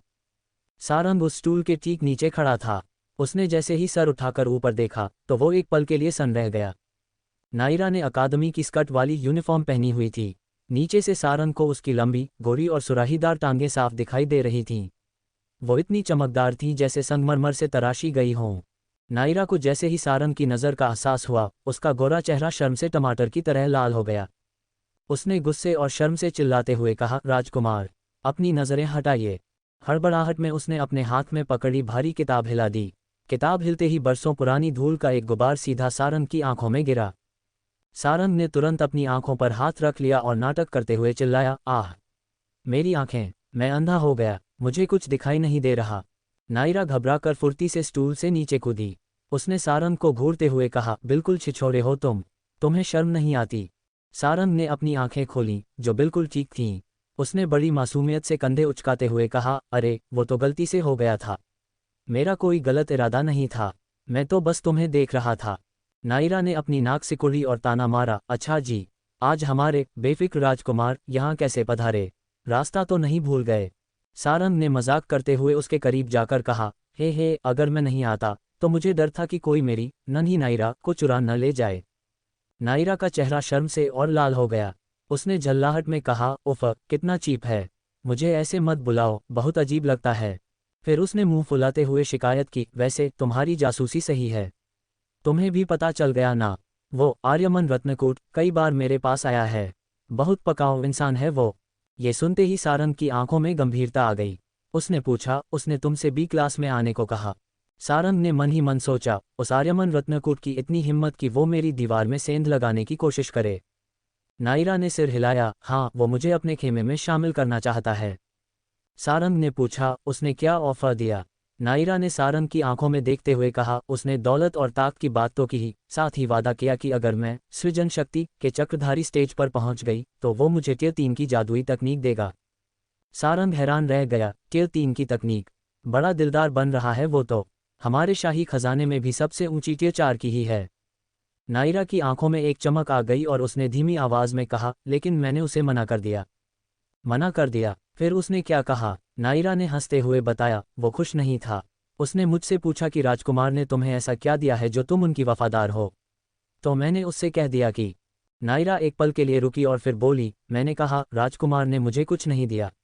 उन्होंने बस मेरे लिए एक दरवाज़ा लात मारकर खोला था। सारंग के चेहरे पर एक कड़वी मुस्कान आ गई। वो सिर्फ एक इत्तेफाक था। उसने एक छोटी बच्ची को भारी बारिश में एक क्लिनिक के बंद दरवाजे के सामने भीख मांगते देखा था। उस अन्याय पर उसे गुस्सा आया और उसने दरवाज़ा तोड़ दिया था। उसे क्या पता था कि उसकी वो अनजानी मदद नायरा के दिल पर हमेशा के लिए छप जाएगी। सारंग ने हंसते हुए कहा, बेचारा आर्यमन तो ये सुनकर गुस्से से जल गया होगा। उससे मुझे क्या लेना देना, नायरा ने बेपरवाही से कहा। सारंग ने पूछा, तुम्हारे चक्र कैसे हैं? तैयारी कैसी चल रही है? नायरा ने सहजता से जवाब दिया, बुरी नहीं है। परीक्षा से पहले मेरा चौथा चक्र खुल जाना चाहिए। सारंग ने मन ही मन नायरा की तारीफ की। बिना किसी खास संसाधनों के इतनी तरक्की करना मामूली बात नहीं थी। उसने नायरा को याद दिलाते हुए कहा, हेडमास्टर देवव्रत चक्रवर्ती ने मुझसे कहा है कि तुम्हें हर हाल में एक क्लास में आना है। नायरा ने मुस्कुराकर शरारत से कहा, उनसे कह देना कि अगर तुम एक क्लास में आओगे तो मैं भी आऊंगी, वरना मैं बी क्लास में चली जाऊंगी। भले ही उसने मजाक में कहा, लेकिन उसकी आंखों में सारंग के लिए चिंता थी। वो जानती थी कि सारंग के पास अभी कोई शक्ति नहीं है और एक क्लास में आने के लिए टॉप 10 में आना जरूरी था। सारंग उसकी चिंता समझ गया। उसने मुस्कुराते हुए उसे भरोसा दिलाया, मेरी फिक्र मत करो नायरा, मैं एक क्लास में जरूर आऊंगा, यह मेरा वादा है। सारंग का आत्मविश्वास देखकर नायरा को तसल्ली हुई। दोनों बातें करते हुए लाइब्रेरी की अलमारी के पीछे से बाहर निकले। जैसे ही वो एक मोड़ पर पहुंचे, कोई अचानक उनके रास्ते में आकर खड़ा हो गया। वो एक लंबा और खूबसूरत नौजवान था। सारंग और नायरा को साथ देखकर उसके चेहरे का रंग थोड़ा बदला, लेकिन उसने जल्दी से एक विनम्र मुस्कान ओढ़ ली। उसने झुककर कहा, प्रणाम राजकुमार। फिर उसने नायरा की ओर देखा, उसकी नज़रों में अब अजीब सी नरमी और चाहत थी। नायरा, क्या तुम्हारा काम खत्म हो गया? अगर तुम आज खाली हो तो क्या मैं तुम्हें खाने पर ले जा सकता हूँ? ये सुनते ही सारंग की आंखें सिकुड़ गईं। उसने इस लड़के को पहचान लिया था। ये विवान था, नए छात्रों में एक और बड़ा नाम। अफवाह थी कि वो इस बार की परीक्षा में सबसे आगे रहेगा, लेकिन सारंग जानता था कि यह लड़का पहले ही आर्यमन रत्नकूट के खेमे में जा चुका है और अब यहाँ उसकी जासूसी करने आया है। सारंग ने अपनी आंखों को हल्का सा सिकोड़ते हुए अपने सामने खड़े उस नौजवान को देखा। वो नौजवान बड़े ही आत्मविश्वास और सुकून के साथ खड़ा था, जैसे उसे पूरा यकीन हो कि कोई उसे मना कर ही नहीं सकता। वहीं पास खड़ी नायरा के माथे पर चिंता की हल्की सी लकीरें उभर आईं। उसने विवान को पहचान लिया था, लेकिन अगले ही पल उसने अपने चेहरे पर एक बहुत ही विनम्र मुस्कान लाते हुए कहा, ओह, तो आप हैं विवान। लेकिन मुझे माफ़ कीजिएगा, आज मेरे पास बिल्कुल भी वक्त नहीं है। नायरा के इस साफ इनकार से विवान के चेहरे पर जरा सी भी निराशा नहीं दिखी। उसने अपनी मुस्कान को वैसे ही बनाए रखा और बड़े ही सलीके से सिर हिलाते हुए कहा, कोई बात नहीं नायरा, अगर आज वक्त नहीं है तो शायद अगली बार सही। उसने न तो कोई जिद की और न ही कोई सवाल पूछा, बस चुपचाप पीछे हट गया। लेकिन यही वो बात थी जिसने नायरा को अंदर तक परेशान कर दिया। उसने मन ही मन एक गहरी आह भरी। जो लोग बाहर से इतने शांत और सुलझे हुए दिखते हैं, असल में उनसे निपटना सबसे मुश्किल होता है। सारंग ने बीच में कुछ नहीं कहा। उसने बस विवान को एक फीकी सी मुस्कान दी और नायरा के साथ आगे बढ़ गया। विवान अपनी जगह पर खड़ा उन दोनों को जाते हुए देखता रहा। जैसे ही वो दोनों उसकी नज़रों से ओझल हुए, उसके चेहरे पर चिपकी वो शराफत वाली मुस्कान गायब हो गई। उसकी आंखों में अब चिढ़ और गुस्सा साफ दिखाई दे रहा था। हे, लगता है तुम्हारी दाल नहीं गलने वाली। तभी पीछे से एक धीमी और चुभने वाली हंसी सुनाई दी। विवान ने मुड़कर देखा। सफ़ेद कपड़ों में आर्यमन रत्नकूट वहां खड़ा था। उसके चेहरे पर एक कुटिल मुस्कान थी। छोटे राजकुमार। विवान ने तुरंत अपने चेहरे के भाव बदले और हल्का सा झुककर उसे सम्मान दिया। आर्यमन टहलता हुआ विवान के बगल में आ खड़ा हुआ। वो भी उसी दिशा में देख रहा था जिधर सारंग और नायरा गए थे। उसने ताना मारते हुए कहा, विवान, भले ही हमारे राजकुमार के पास कोई शक्तियां नहीं हैं, लेकिन उसका ओहदा अभी भी राजकुमार का ही है, और नायरा उसकी बहुत एहसानमंद है। मुझे नहीं लगता कि तुम्हारे लिए रास्ता इतना आसान होगा। विवान की आंखों में अंधेरा छा गया और उसने गुस्से में अपने होंठ भींच लिए। वो इतनी आसानी से हार मानने वालों में से नहीं था। आर्यमन ने विवान का हाल देखकर मजे लेते हुए पूछा, तुम सच में उस लड़की नायरा पर फिदा हो गए हो? विवान ने गंभीरता से जवाब दिया, नायरा कोई मामूली लड़की नहीं है। भले ही वो आम घर से हो, लेकिन उसमें सब कुछ बदलने की काबिलियत है। वो भविष्य में भीड़ से अलग चमकने वाली है। आर्यमन ने सिर हिलाया और एक झूठी आह भरी। ये तो सच है। उसकी प्रतिभा को देखते हुए वो बहुत आगे जाएगी। राजकुमार सारंग की किस्मत सच में बहुत अच्छी है। उन्होंने सड़क से जिसे भी उठाया वो हीरा निकल गया। ये सुनकर विवान का चेहरा और भी सख्त हो गया। उसकी आंखों में एक जुनून सा दिखाई दिया। उसने धीरे से कहा, इसीलिए तो मैं पीछे नहीं हटने वाला। आर्यमन ने विवान के कंधे की तरफ देखते हुए कहा, सच कहूं तो तुम सारंग से किसी भी मामले में कम नहीं हो। उसके पास तुमसे सिर्फ एक चीज़ ज्यादा है, उसका राजकुमार होना। अगर वो अंबरदीप का राजकुमार न होता तो तुम शायद उसकी तरफ दूसरी बार देखते भी नहीं। विवान ने कोई जवाब नहीं दिया, लेकिन उसकी आंखों में घमंड साफ दिख रहा था। उसकी नज़र में बिना शक्तियों वाला वो राजकुमार उसके पैरों की धूल बराबर भी नहीं था। आर्यमन ने अपनी चाल चलते हुए कहा, मैं तो चाहता हूं कि तुम्हें नायरा मिल जाए। अगर ऐसा हुआ तो मेरे रास्ते से एक बड़ी रुकावट हट जाएगी। मैं पहले भी उसके पास गया था, उसे बहुत सारे ऑफर दिए, लेकिन वो मेरी बात मानने को राजी नहीं हुई। लगता है वो सारंग के लिए बहुत वफादार है। मल्टीपल मार्जिन मॉडिक 15 विवान। ये सुनकर विवान का चेहरा गुस्से से और भी बदसूरत हो गया। लेकिन मेरे पास एक उपाय है। आर्यमन एक पल के लिए रुका, फिर उसकी आंखों में एक शैतानी चमक आ गई। नए छात्रों के परीक्षा में अभी 1 महीना बाकी है और सारंग भी उसमें हिस्सा ले रहा है। अगर वो सबके सामने बुरी तरह हार गया, फेल हो गया, तो एक राजकुमार के लिए इससे बड़ी बेइज्जती और क्या होगी। विवान की आंखें चमक उठीं। अंबरदीप साम्राज्य में ताकत ही सब कुछ थी। अगर सारंग अपनी ताकत साबित नहीं कर पाया तो लोग बातें बनाना शुरू कर देंगे। उस वक्त नायरा भी देख लेगी कि एक कमज़ोर राजकुमार के भरोसे नहीं रहा जा सकता। छोटे राजकुमार का क्या इरादा है? आर्यमन ने मुस्कुराते हुए कहा, मैं परीक्षा में कुछ ऐसा जुगाड़ लगाऊंगा कि सारंग का सामना तुमसे हो जाए। और जब ऐसा होगा तो तुम जानते हो कि तुम्हें क्या करना है। बस उसका वो राजकुमार वाला नकाब उतार देना। विवान थोड़ा हिचकिचाया, लेकिन वो आखिरकार राजकुमार है, अगर हमने हद पार कर दी तो। अरे, मुकाबले में हाथ पैर की कोई आंख नहीं होती। कोई कुछ नहीं कहेगा, आर्यमन ने उसे भरोसा दिलाते हुए कहा। और वैसे भी तुम्हारा मेहता परिवार अब मेरे रत्नकूट परिवार के साथ है। हम तुम्हें बचा लेंगे, चाहे कुछ भी हो जाए। विवान की आंखों में अब कोई हिचकिचाहट नहीं थी। उसने दांत भींचते हुए कसम खाए, ठीक है, मैं समझ गया। अगर मेरा सामना उनसे हुआ तो मैं यकीन दिलाता हूं कि राजकुमार को अपनी जिंदगी की सबसे शर्मनाक हार मिलेगी। Close real time option privacy underscore small close underscore button real time option. उसकी आंखों में एक जहरीली चमक आ गई थी। उसने सिर उठाकर उस दिशा में देखा जहां सारंग गया था। चूंकि एक बेबस राजकुमार मेरी चीज छीनना चाहता है तो उसे इसका अंजाम भुगतना ही होगा। आर्यमन मन ही मन हंसा। उसका प्लान सेट था। अगर सारंग मिट्टी में मिल गया तो नायरा को समझ आ जाएगा कि असली ताकतवर कौन है। अगर वो उसके साथ आ गई तो व्योम अकादमी पूरी तरह रत्नकूट परिवार के कब्जे में होगा। और तब अंबरदीप साम्राज्य का तख्ता पलटने में देर नहीं लगेगी। दूसरी तरफ कॉरिडोर में चलते हुए सारंग ने नायरा से कहा, नायरा, मुझे डर है कि विवान पहले ही आर्यमन के साथ मिल चुका है। हो सकता है ये आर्यमन की ही चाल हो। जब वो तुम्हें दौलत से नहीं खरीद पाया तो अब उसने एक हैंडसम लड़के का इस्तेमाल किया। नायरा ने नाखुशी से सिर हिलाया। चिंता मत कीजिए राजकुमार, ये हथकंडे मुझ पर काम नहीं करेंगे। फिर वो रुक गई और थोड़ी फिक्र के साथ बोली, लेकिन आपको सावधान रहना होगा। नए छात्रों में ज्यादातर होनहार लोग आर्यमन की तरफ जा चुके हैं। मुझे डर है कि परीक्षा में वो लोग मिलकर आपको निशाना बनाएंगे। सारंग की ताकत को देखते हुए टॉप 10 में आना वैसे ही मुश्किल था। अगर लोग उसे रोकने की साजिश करेंगे तो यह और भी कठिन हो जाएगा। सारंग ने मुस्कुराते हुए कहा, फिक्र मत करो, मेरे पास अपनी योजना है। उसने एक गहरी सांस ली और धीरे से कहा, रत्नकूट परिवार की जड़ें सच में बहुत गहरी हैं। उसने एक गहरी सांस ली और धीरे से कहा, रत्नकूट परिवार की जड़ें सच में बहुत गहरी हैं। आर्यमन की दौलत और पावर शाही खजाने से कम नहीं थी। सारंग को यकीन हो गया था कि शैलवज्र साम्राज्य जरूर पर्दे के पीछे से उनकी मदद कर रहा है। आर्यमन की दौलत और पावर शाही खजाने से कम नहीं थी। सारंग को यकीन हो गया था कि शैलवज्र साम्राज्य जरूर पर्दे के पीछे से उनकी मदद कर रहा है। सारंग की आंखों में एक ठंडी चमक आ गई। रत्नकूट परिवार अंबरदीप साम्राज्य के लिए एक दीमक बन चुका था। अब उनकी नज़र व्योम अकादमी पर भी थी। सारंग उन्हें कामयाब नहीं होने दे सकता था, लेकिन अभी सबसे ज़रूरी ये था कि वो जल्दी से जल्दी अपने चक्रों को खोले और आने वाली परीक्षा के लिए तैयार हो जाए। अगले कुछ दिन सारंग शाही महल से बाहर नहीं निकला। उसका रूटीन फिक्स था। वो सुबह सुबह उठकर गरुड़ श्वास के 98 रूपों का अभ्यास करता और 4 बार अपने चक्रों पर प्रहार करता। और रात के सन्नाटे में वो दिव्य चक्की शून्य तकनीक के जरिए अपनी आत्मा को उस चक्की में पीसकर मजबूत करता। इन कुछ दिनों की कड़ी मेहनत रंग ला रही थी। उसके शरीर का पहला चक्र अब काफी ढीला हो गया था और पूरी तरह खुलने ही वाला था। साथ ही उसकी आत्मा भी मायावी स्तर की चरम पर पहुंच चुकी थी।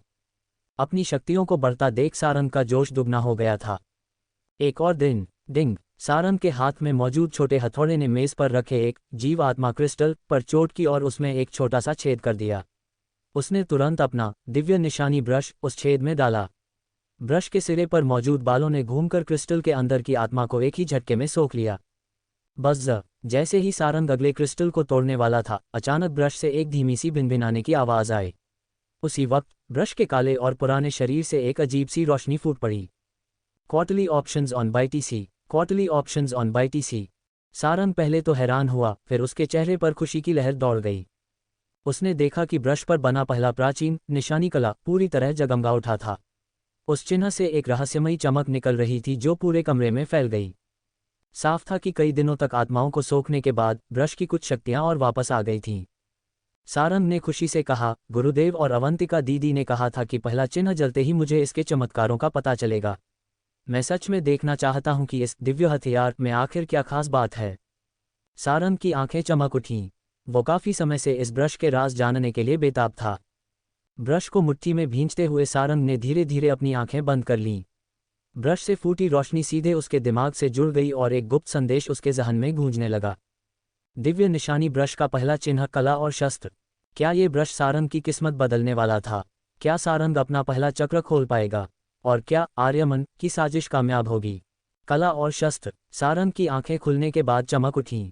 इस पल उसे आखिरकार समझ आ गया कि आचार्य विदेह ने क्यों कहा था कि दिव्य निशानी ब्रश एक हथियार भी है और एक निशानी ब्रश भी। ये सब उस निशानी कला की वजह से था जिसे कला और शस्त्र कहा जाता था। इसी ने दिव्य निशानी ब्रश को दो अलग अलग रूप दिए थे। शस्त्र रूप। ब्रश को हाथ में पकड़े हुए सारंग के दिमाग में एक विचार आया और उसने धीरे से पुकारा। दिव्य निशानी ब्रश से एक तेज रोशनी फूटी। अगले ही पल सारंग की आंखों में हैरानी छा गई। उसने देखा कि उसके हाथ में मौजूद 1 फुट लंबा ब्रश अचानक बड़ा होने लगा था। देखते ही देखते सारंग के हाथ में करीब 5 फुट लंबा, मोटा और काला ब्रश आ गया। ये काला ब्रश लगभग सारंग के कद जितना ही लंबा था और उसका पुराना शरीर एक अजीब सी चमक के साथ दमक रहा था। खास तौर पर ब्रश की नोक पर जो नर्म सफ़ेद बाल थे वो अब आपस में कसकर जुड़ गए थे और उनसे एक ठंडी चमक निकल रही थी। एक नज़र देखने पर यह किसी भाले की नोक जैसा लग रहा था। ये तो काफ़ी भारी है। सारंग ने अपने हाथों में मौजूद उस विशाल काले ब्रश को गौर से देखा। यह हल्का बिल्कुल नहीं था, इसका वजन इतना था कि सारंग के हाथ भी थोड़े झुक गए। मुझे इसकी ताकत परखनी चाहिए। सारंग कमरे से बाहर निकला और एक खुले आंगन में आ गया। उसके एक विचार के साथ ही दिव्य निशानी ब्रश हल्का सा कांपा और आसपास की शक्ति लहरों की तरह उस ब्रश में समाने लगी। एक दिव्य हथियार की खासियत यही होती है कि वो शक्ति को सोखकर जबरदस्त ताकत पैदा कर सकता है। जैसे ही शक्ति उसमें गई, ब्रश धीरे धीरे चमकने लगा। खासतौर पर उसके सफ़ेद बालों से बनी नोक पर रोशनी कभी लंबी तो कभी छोटी हो रही थी, बिल्कुल किसी भाले की तेज धार की तरह। सारंग ने अपने दोनों हाथों से ब्रश को ऐसे घुमाया जैसे वो कोई भारी भाला हो। उसने पहले कभी ऐसे अजीब हथियार का इस्तेमाल नहीं किया था, इसलिए वो थोड़ा अनाड़ी लग रहा था। लेकिन उस ब्रश के घूमने से पैदा हुई हवा कमज़ोर नहीं थी, वो किसी खूंखार बाग की तरह हवा में गूंज रही थी। अचानक सारंग ने ब्रश को मोड़ा और पास रखे एक तांबे के कड़ाई पर पूरी ताकत से वार किया। तुरंत एक तेज और साफ आवाज़ सुनाई दी। देखने पर पता चला कि ब्रश की नोक ने उस कड़ाई को छेद दिया था और दूसरी तरफ से बाहर निकल गई थी। बुरा नहीं है, ये काफ़ी नुकीला है। ये देखकर सारंग की भौहें चढ़ गईं। इतना नुकीलापन किसी भी 2 चक्रधारी योद्धा के शरीर को आसानी से चीर सकता था। यह शायद मुश्किल से मध्यम दर्जे के हथियार के स्तर तक पहुंचा है। सारंग इस नतीजे से काफ़ी खुश था। अगर वो इसे तिलिस्मी जानवरों की आत्माएं खिलाता रहा तो ये जल्द ही काले स्तर तक पहुंच जाएगा। Use portfolio margin. सारंग ने खुद से बुदबुदाते हुए कहा, सच में ये हैरानी की बात है कि एक ब्रश हथियार बन गया। भले ही यह ब्रश है, लेकिन ये भाले जैसा काम करता है। मुझे भविष्य में भाले की कुछ तकनीकें सीखनी चाहिए। दिव्य निशानी ब्रश को देखते हुए उसकी आंखों में जुनून और बढ़ गया। सिर्फ पहले निशान ने ही इसमें इतना बदलाव ला दिया था। सारंग सोचने लगा कि जब सभी 9 प्राचीन निशानियां पूरी तरह ठीक हो जाएंगी तो ये ब्रश कितना खतरनाक बन जाएगा। सारंग ने उस शस्त्र रूप वाले ब्रश को तब तक घुमाया जब तक वो संतुष्ट नहीं हो गया। फिर उसके दिमाग में एक और विचार आया। कला रूप। इंसान के कद जितना लंबा वो दिव्य निशानी ब्रश अचानक सिकुड़कर 1 फुट लंबा हो गया और सारंग के हाथ में आ गया। ब्रश की वो नोक, जो पहले धातु को भी छेद सकती थी, अब नर्म हो गई थी और उसके बाल हवा में धीरे धीरे लहरा रहे थे। अपनी उंगलियों के एक हल्के इशारे से सारंग ने दिव्य निशानी ब्रश को अपने हाथ में घुमाया और ब्रश की नर्म नोक से रोशनी निकलने लगी। ये रूप निशानी ब्रश कहलाता था और इसका इस्तेमाल जादुई निशानियां बनाने के लिए किया जा सकता था। कमाल की है ये कला और शस्त्र निशानी, सारंग ने तारीफ करते हुए आह भरी। वो निशानियां जो किसी चीज़ का रूप बदल सकती हैं, यकीनन साधारण नहीं होती। ये कला और शस्त्र निशानी ज़रूर बहुत ऊंचे दर्जे की होगी। आखिरकार पहला निशान जगह ही लिया। जब सारंग आंगन में उत्साह के साथ दोनों रूपों को बदल बदल कर देख रहा था, तभी एक थोड़ी हैरान करने वाली आवाज़ सुनाई दी। सारंग ने सिर उठाया और देखा कि अवंतिका बड़ी शान से आंगन के बाहर खड़ी थी और टुनटुन उसके पैरों के पास खड़ा होकर हल्की आवाज़ें निकाल रहा था। हाँ, बस अभी अभी, सारंग ने सिर हिलाया। दिव्य निशानी ब्रश अपने कला रूप में बदलकर उसके हाथ में आ गया। उसने उत्सुकता से कहा, अवंतिका, अब मेरे पास अपना ब्रश है। आप मुझे निशानी कला कब सिखाएंगी? अवंतिका हल्के कदमों से चलते हुए धीरे धीरे उसके पास आए। वो सारंग के सामने खड़ी हो गई और अपना एक गोरा हाथ आगे बढ़ा दिया। ये देखकर सारंग का मुंह लटक गया। उसके पास कोई चारा नहीं था। उसने एक नौकरानी को इशारा करके एक जेड की बोतल मंगवाई। ये है, बहुत तेज शराब है जिसे मैंने पिताजी के गुप्त खजाने से चुराया है। अवंतिका ने वो जेड की बोतल ली और अपना सिर हल्का सा पीछे झुकाया, जिससे उसकी सुराहीदार गर्दन दिखाई देने लगी। उसने एक छोटा सा घूंट भरा। उसका खूबसूरत चेहरा तुरंत लाल हो गया और उसकी आंखों में चमक आ गई। बुरा नहीं है, तुमने मेरे मामले में कंजूसी नहीं की। साफ लग रहा था कि सारंग ने जो शराब ढूंढी थी उससे वो काफ़ी खुश थी। ये देखकर सारंग ने राहत की सांस ली। वो कुछ बोलने ही वाला था कि उसे लगा कोई उसके कपड़े खींच रहा है। उसने नीचे देखा तो पाया कि टुनटुन उसकी पतलून को दांतों से खींच रहा था। फिर उसने अपनी जीभ बाहर निकाली और अपना एक पंजा आगे बढ़ा दिया।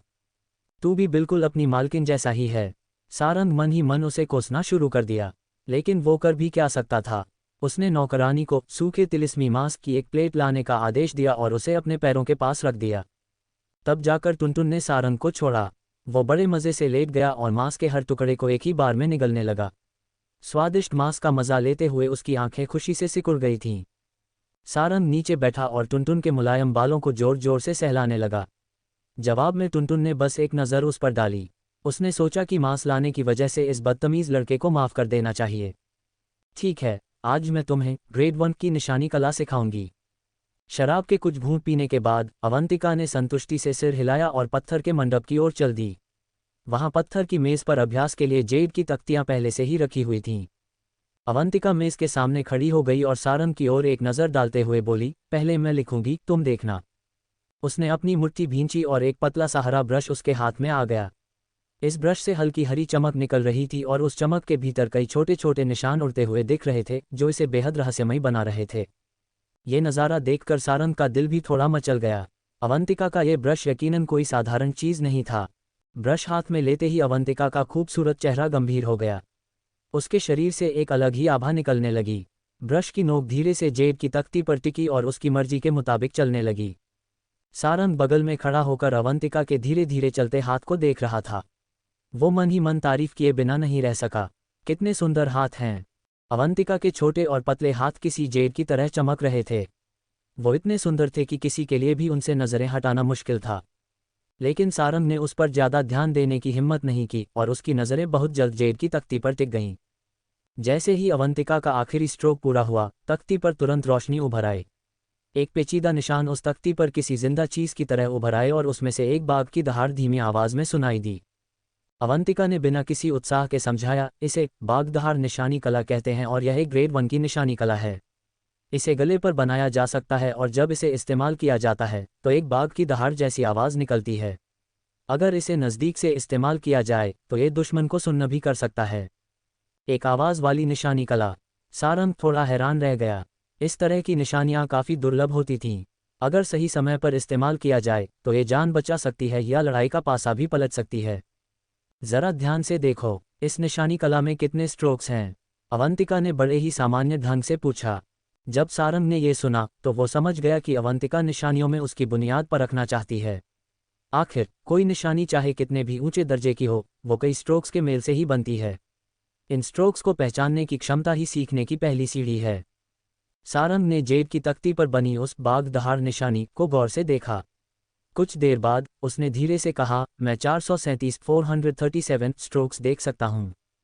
इससे पहले जब सारंग शुरुआती निशानियों का अध्ययन कर रहा था तो उनमें ज़्यादा से ज़्यादा 100 स्ट्रोक्स होते थे, लेकिन इस ग्रेड 1 की निशानी में उससे 4 गुना ज़्यादा स्ट्रोक्स थे। अवंतिका ने सिर हिलाया और कहा, सटीक तौर पर कहूँ तो इसमें 448 स्ट्रोक्स हैं, लेकिन ये तथ्य कि तुम 437 स्ट्रोक्स देख पाए, ये साबित करने के लिए काफ़ी है कि तुम्हारी बुनियाद काफ़ी अच्छी है। अगले कुछ दिनों तक तुम इस बाग दहाड़ निशानी की नकल करने का अभ्यास करोगे और इस ग्रेड 1 की निशानी में पूरी तरह महारत हासिल करोगे। ये सुनते ही सारंग की आंखों में उत्सुकता की लहर दौड़ गई। अगर वो यह निशानी सीख गया तो उसकी ताकत काफ़ी बढ़ जाएगी। नए छात्रों की परीक्षा अब बहुत नज़दीक थी और टॉप 10 में आने के लिए उसे 4 चक्रों जितनी ताकत की ज़रूरत थी। इसलिए वो खुद को ताकतवर बनाने का कोई भी मौका छोड़ना नहीं चाहता था। किसी भी निशानी कला में पूरी तरह महारत हासिल करना कोई बच्चों का खेल नहीं था। ये सिर्फ लकीरें खींचने या चित्र बनाने जैसा नहीं था। इसके लिए हर एक स्ट्रोक को बनाते वक्त अपनी ही आत्मा को स्याही की तरह इस्तेमाल करना पड़ता था। कभी कभी जब ब्रश निशानी कला बनाने के लिए नीचे उतरता था और अगर आत्मा का प्रवाह जरा सा भी ज्यादा हो जाता तो वो स्ट्रोक उसे झेल नहीं पाता और पूरी निशानी कला बेकार हो जाती। और सबसे बड़ी मुसीबत ये थी कि एक भी खराब स्ट्रोक का मतलब था पूरी मेहनत पर पानी फिर जाना। इसीलिए इसमें निपुण होने के लिए और आखिरकार उस निशानी कला को साकार करने के लिए सारंग को दिन रात एक करने पड़ रहे थे। अगले कुछ दिनों तक सारंग ने गरुड़ के 98 रूपों और दिव्य चक की शून्य तकनीक का अभ्यास करने के साथ साथ बाग दहाड़ निशानी कला के अभ्यास के लिए भी वक्त निकाला। इसके अलावा उसने भाले की कुछ बुनियादी तकनीकें सीखने के लिए भी समय चुराया। ऐसा इसलिए ताकि वो अपने विशालकाय ब्रश को एक हथियार की तरह चलाने में माहिर हो सके। वो नहीं चाहता था कि जब लड़ने का वक्त आए तो वो हथियार हाथ में लेकर किसी अनाड़ी की तरह खड़ा रहे। सारंग जानता था कि वक्त बहुत कीमती है, इसलिए वो हर रोज जी तोड़ मेहनत कर रहा था और उसकी इसी कड़ी मेहनत का फल मिलने का समय अब नज़दीक आ चुका था। आज के दिन फूलों के बगीचे में अभ्यास करते हुए सारंग का चेहरा बहुत गंभीर था, लेकिन उसकी आंखों में एक अजीब सी चमक और उत्साह साफ दिखाई दे रहा था। उसे महसूस हो रहा था कि पिछले कुछ दिनों की मेहनत से उसके शरीर का पहला शक्ति चक्र अब टूटने की कगार पर है। अगर सब कुछ ठीक रहा तो आज वो रुकावट पूरी तरह खत्म हो जाएगी। आखिरकार वो दिन आ ही गया। सारंग ने अपने दोनों हाथों की मुट्ठियों को कसकर बंद कर लिया। जिस पल का सपना वो बरसों से देख रहा था वो पल अब उसके सामने था। उसने एक गहरी सांस ली और अपनी धड़कनों को शांत किया। फिर उसने अपने हाथ उठाए और बड़े ही सलीके से गरुड़ के 98 रूपों का अभ्यास करना शुरू किया। जैसे ही आखिरी रूप पूरा हुआ, सारंग के शरीर के अंदर खून उबलने लगा और उसकी हड्डियों में कंपन होने लगी। उसकी पीठ ऊपर नीचे होने लगी और उसके शरीर के भीतर से एक धीमी लेकिन गहरी गरुड़ की दहाड़ सुनाई दी। सारंग ने जोर से सांस अंदर खींची। आसपास की हवा में मौजूद सारी शक्ति एक सफ़ेद धुंध बनकर उसकी ओर खींची चली आई, जिसे उसने एक ही झटके में अपने अंदर समा लिया। जैसे ही वो शक्ति उसके शरीर में दाखिल हुई, सारंग ने उसे सीधे अपने पहले शक्ति चक्र की आखिरी रुकावट की ओर मोड़ दिया और पूरी ताकत से उस पर हमला बोल दिया। एक बहुत ही धीमी आवाज़ सुनाई दी, जैसे कोई अदृश्य पर्दा फट गया हो। वो आखिरी रुकावट सारंग के इरादों के सामने टिक नहीं पाए। उसी पल सारंग को महसूस हुआ कि उसके शरीर का पहला शक्ति चक्र पूरी तरह खुल चुका है।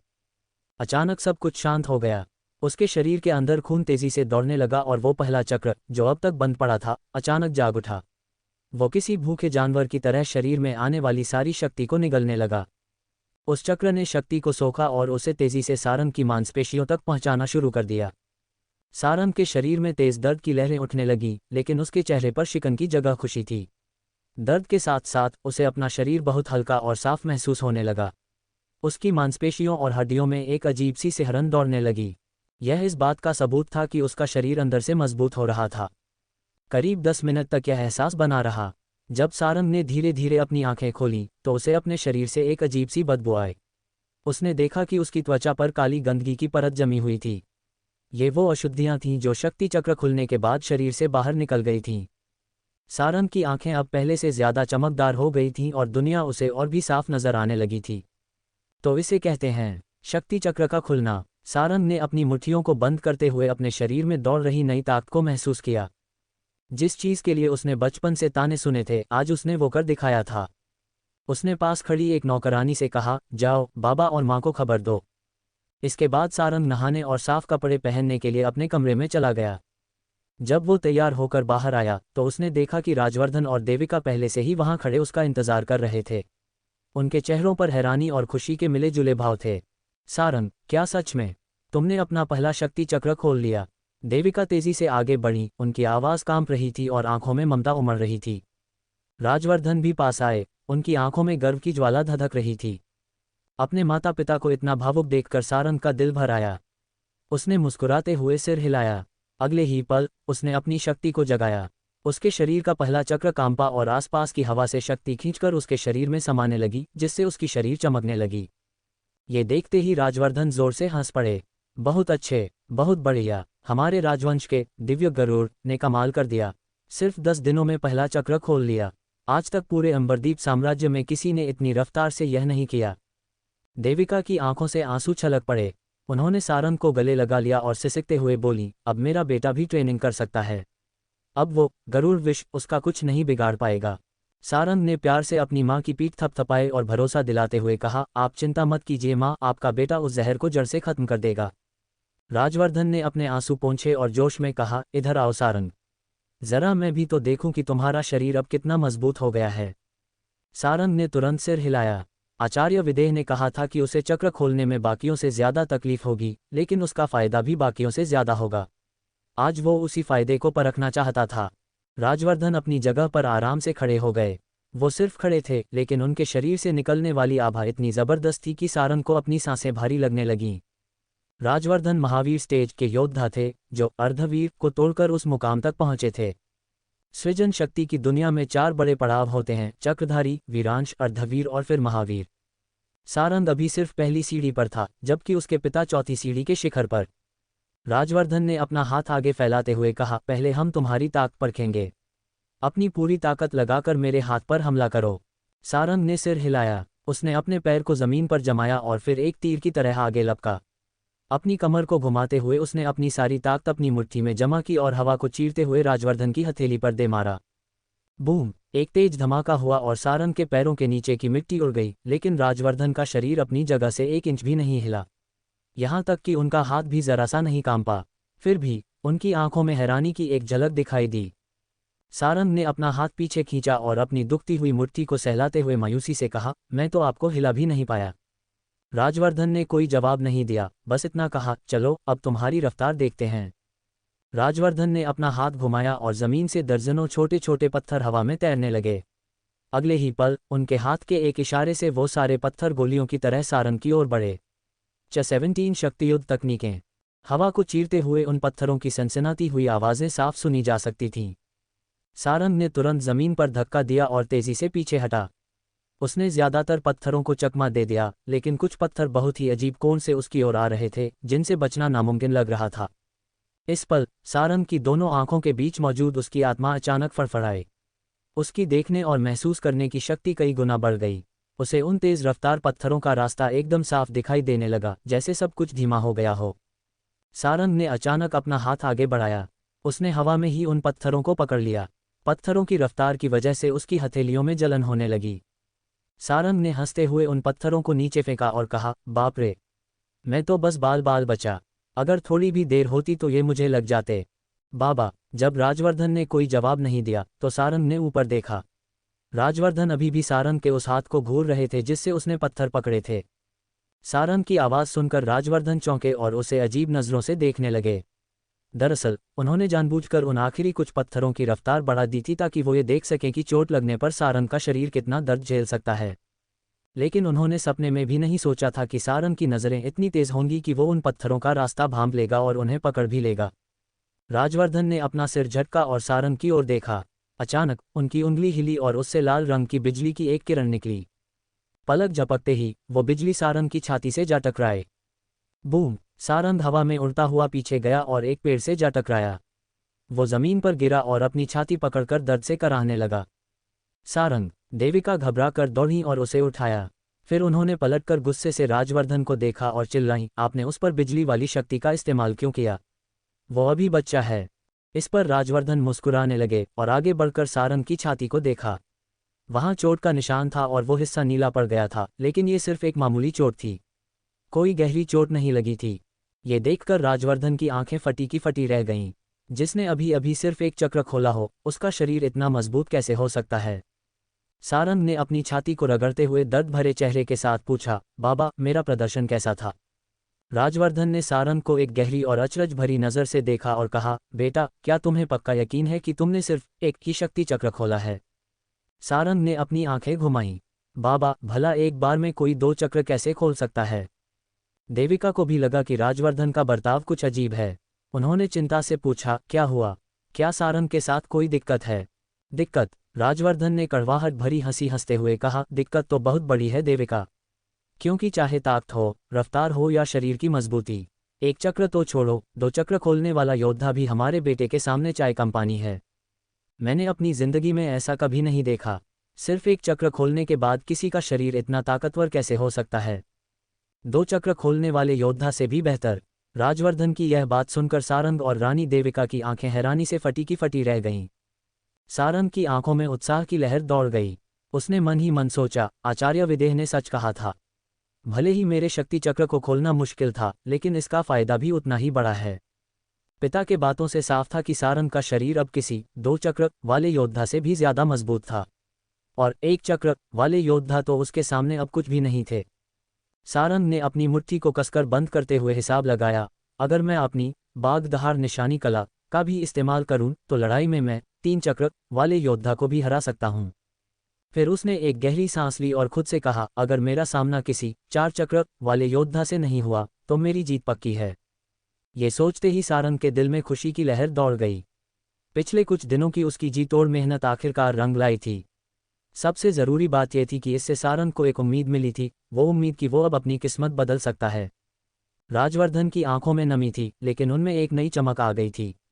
उन्होंने अपने इकलौते हाथ से सारंग के कंधे को थपथपाते हुए भारी आवाज में कहा, सारंग, तुमने बहुत अच्छा किया है। बहुत ही अच्छा। इस पर राजवर्धन की आवाज थोड़ी कांप रही थी। उस दमन मौर्यवंशी को लगा था कि तुम्हारी दिव्य गरुड़ शक्ति छीनकर उसने हमारे वंश को हमेशा के लिए अंधेरे में धकेल दिया है। लेकिन उसे अंदाजा भी नहीं है कि उसने किसे ललकारा है। उसने तुम्हें कम आंकने की गलती की है। अपने पिता को इतना भावुक देखकर सारंग का मन भी भर आया। वो जानता था कि इतने सालों तक वो अपनी शक्ति नहीं बढ़ा पाया था, जिस वजह से उसके पिता की उम्मीदें धीरे धीरे दम तोड़ रही थीं। हकीकत की मार ने उनके सपनों को कुचल दिया था। साम्राज्य बर्बादी की कगार पर था और दुश्मन दिन ब दिन ताकतवर होता जा रहा था। राजा राजवर्धन को अंधेरे के सिवा कुछ नहीं दिखता था। लेकिन आज जब सारंग ने अपना पहला शक्ति चक्र खोला तो उस अंधेरे में राजवर्धन को रोशनी की एक किरण दिखाई दी। भले ही ये किरण अभी बहुत हल्की थी, लेकिन राजवर्धन को पूरा भरोसा था कि एक दिन ये किरण सूरज बनकर चमकेगी। बदले की आग उस शालवज्र साम्राज्य को जलाकर राख कर देगी और अंबरदीप अपना खोया हुआ सम्मान वापस हासिल करेगा। सारंग ने अपनी भावनाओं को काबू में किया। वो जानता था कि अभी भी मंजिल बहुत दूर है। अभी उसे नए छात्रों की परीक्षा में टॉप 10 में आना था और उस रुद्र प्रताप की चाल को नाकाम करना था जो हेडमास्टर की कुर्सी हथियाना चाहता था। सारंग की आंखों में एक विचार आया, परीक्षा में जो लोग टॉप 10 के दावेदार हैं, उन सब के पास 4 चक्र जितनी ताकत है। मैं 3 चक्र वालों से तो नहीं डरता, लेकिन 4 चक्र वालों के सामने मेरी जीत मुश्किल होगा। खासतौर पर अगर मेरा सामना उस विवान से हो गया जो पहले नंबर का दावेदार माना जा रहा है। सारंग ने मन ही मन फैसला किया, मुझे एक क्लास में जगह बनानी ही होगी। इसलिए मैं अभी चैन से नहीं बैठ सकता। मुझे परीक्षा से पहले अपना दूसरा शक्ति चक्र भी खोलना होगा। जब तक दूसरा चक्र नहीं खुल जाता, खतरा बना रहेगा। जब राजवर्धन ने खुद को संभाला तो उन्होंने सारंग से कहा, सारंग, अब जब तुम्हारा पहला चक्र खुल गया है तो तुम कुछ तकनीक सीख सकते हो, ताकि तुम अपनी ताकत का सही इस्तेमाल कर सको। शक्तियुक्त तकनीक वो तकनीकें होती हैं जिनसे कोई योद्धा अपनी शक्ति को और भी खतरनाक तरीके से इस्तेमाल कर सकता है। इस दुनिया में हथियारों की तरह ही शक्तियुक्त तकनीक के भी अलग अलग स्तर होते हैं, लेकिन ऊंचे दर्जे की तकनीक सीखने के लिए शरीर का मजबूत होना बहुत ज़रूरी था। ज़्यादातर चक्र खोलने वाले योद्धा सिर्फ साधारण स्तर की तकनीकें ही सीख पाते थे। राजवर्धन ने कहा, मैं अभी शाही खजाने से तुम्हारे लिए कुछ अच्छी तकनीकें भिजवा देता हूँ। सारंग ने सिर हिलाया। अभी उसके पास ताकत तो थी, लेकिन उसे इस्तेमाल करने का हुनर नहीं था। इसलिए आज से उसकी ट्रेनिंग में एक नई चीज़ जुड़ गई। राजवर्धन अपने काम में बहुत तेज थे। थोड़ी ही देर में शक्तियुक्त तकनीक की कई किताबें सारंग के पास पहुंचा दी गईं। पत्थर के मंडप में बैठकर सारंग उन किताबों के पन्ने पलट रहा था।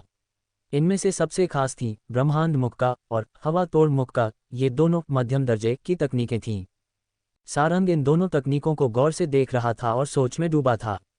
भले ही ये बहुत मुश्किल नहीं थीं, लेकिन निचले दर्जे की तकनीकों से तो बेहतर ही थीं।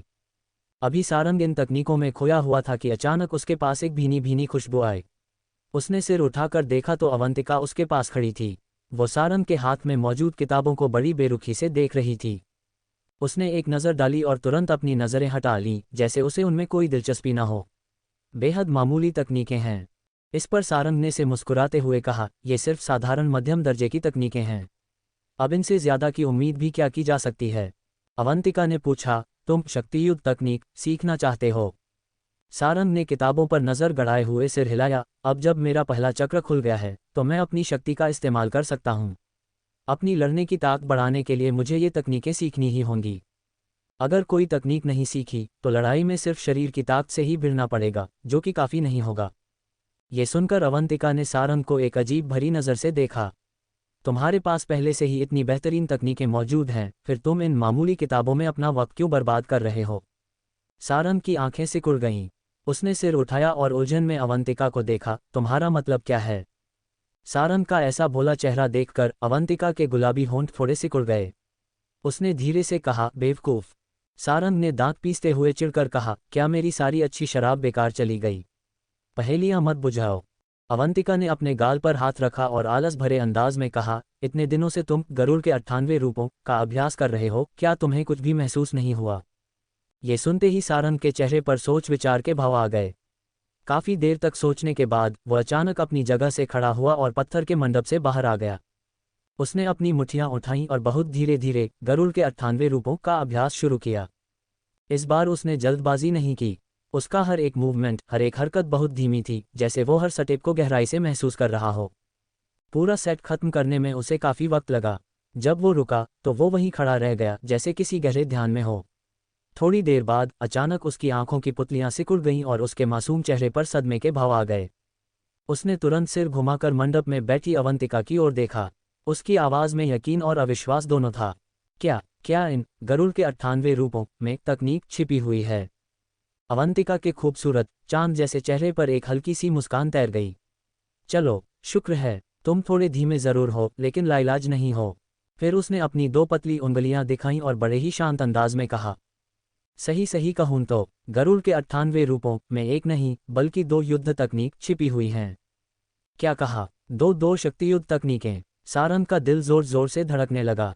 उसकी आंखों में उत्साह की चमक आ गई और उसने बड़ी उम्मीद से अवंतिका की ओर देखा। आचार्य विदेह ने उसे जो गरुड़ श्वास विधि सिखाई थी वो कोई मामूली चीज नहीं थी। जाहिर है उसके अंदर छिपी ये 2 तकनीकें भी बहुत खतरनाक होंगी। अवंतिका अपनी गोद में बैठे टुनटुन की पीठ को धीरे धीरे सहला रही थी। उसने बड़े इत्मीनान से कहा, इन 2 तकनीकों का नाम है गरुड़ चाल और गरुड़ पंजा। गरुड़ चाल, गरुड़ पंजा। सारंग के चेहरे पर गहरी सोच की लकीरें उभर आईं। उसे पहले से ही लग रहा था कि गरुड़ के 98 रूपों में कुछ न कुछ राज जरूर छिपा है, लेकिन वो उसे साफ साफ पकड़ नहीं पा रहा था। आचार्य विदेह ने तो बस तकनीक पकड़ा दी थी और खुद गायब हो गए थे। अब अंधेरे में तीर चलाने जैसा हाल था, जिससे सीखना बहुत धीमा हो रहा था।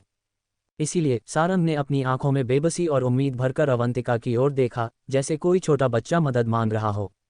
अवंतिका के होठों पर एक बहुत ही हल्की, शरारती मुस्कान आई। उसने सारंग को आंख मारी। सारंग उसका इशारा समझ गया। उसने तुरंत हाथ हिलाया और एक नौकरानी दौड़कर बेहतरीन शराब की एक बोतल ले आए। अवंतिका ने संतुष्टि से सिर हिलाया, लेकिन अगले ही पल उसने अचानक टुनटुन को अपनी गोद से उठाया और पत्थर के मंडप से बाहर हवा में उछाल दिया। ये नज़ारा देखकर सारंग की आंखें फटी की फटी रह गईं। उसके दिल में एक अजीब सी घबराहट हुई, कहीं ऐसा तो नहीं कि टुनटुन भी ये तकनीकें जानता है।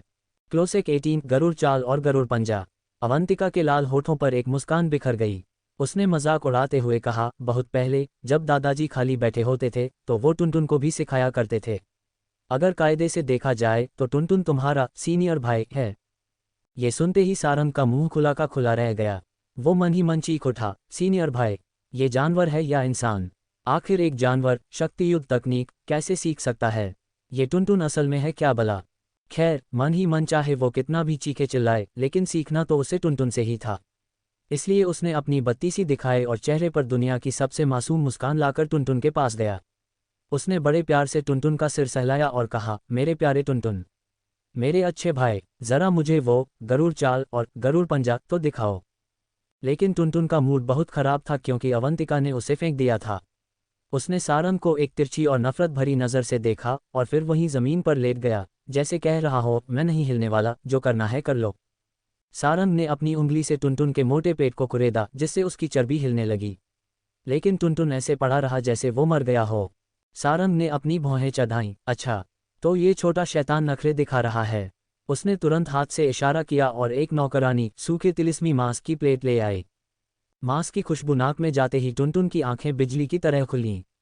वो एक झटके में खड़ा हुआ और प्लेट पर झपट्टा मारा। सारंग ने होशियारी दिखाते हुए प्लेट पीछे खींच ली। टुनटुन हवा में लटक गया और खिसियाकर सारंग पर गुर्राने लगा।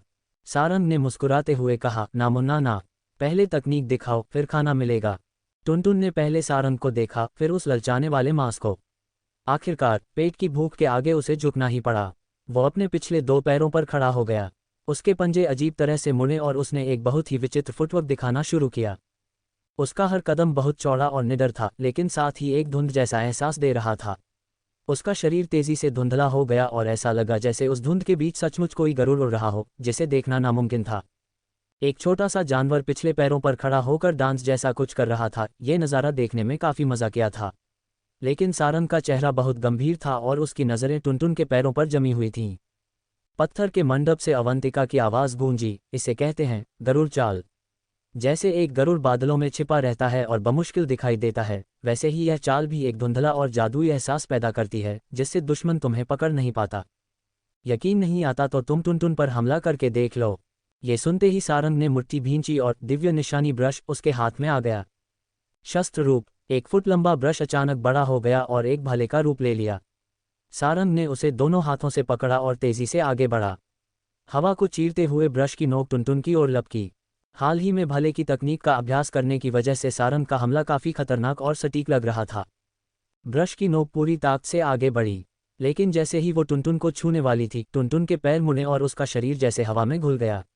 ब्रश की नोक सिर्फ हवा को चीरती हुई निकल गई। सारंग को अपनी आंखों पर यकीन नहीं हुआ। उसने अपनी बाजुओं में पूरी ताकत भरी और दिव्य निशानी ब्रश से ताबड़तोड़ हमले शुरू कर दिए। ब्रश के चलने की सू सू आवाज़ें पूरे बगीचे में गूंजने लगीं। लेकिन टुनटुन अपनी ही धुन में चलता रहा, न बहुत तेज न बहुत धीमा। उसका शरीर बार बार धुंधला हो जाता था। सारंग चाहे जितनी कोशिश कर ले, वो टुनटुन के एक बाल को भी नहीं छुपा रहा था। आखिरकार सारंग हाँफते हुए रुक गया। पसीने से लथपथ होने के बावजूद उसकी आंखों में एक नई चमक थी। उसे गरुड़ चाल की ताकत समझ आ गई थी। ऐसा धुंध जैसा फुटवर्क दुश्मन को चक्कर में डाल सकता था। ये साफ तौर पर कोई साधारण तकनीक नहीं थी। जब सारंग रुका तो टुनटुन भी रुक गया। उसने अपने छोटे पंजे से अपना मोटा पेट थपथपाया और सारंग की ओर उंगली दिखाकर मजाक उड़ाने लगा।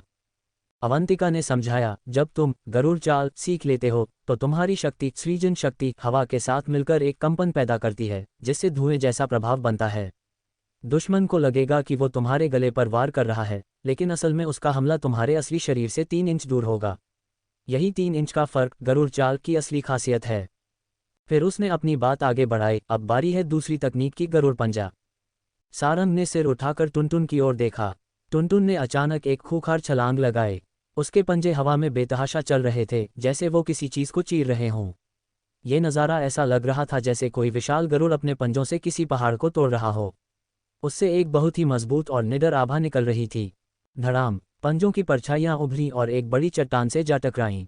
एक जोरदार धमाका हुआ और पलक झपकते ही वो चट्टान चकनाचूर हो गई। पत्थर के अनगिनत टुकड़े हवा में बिखर गए। सारंग की पुतलियां सिकुड़ गईं। इस हमले के पीछे की ताकत सचमुच डरावनी थी।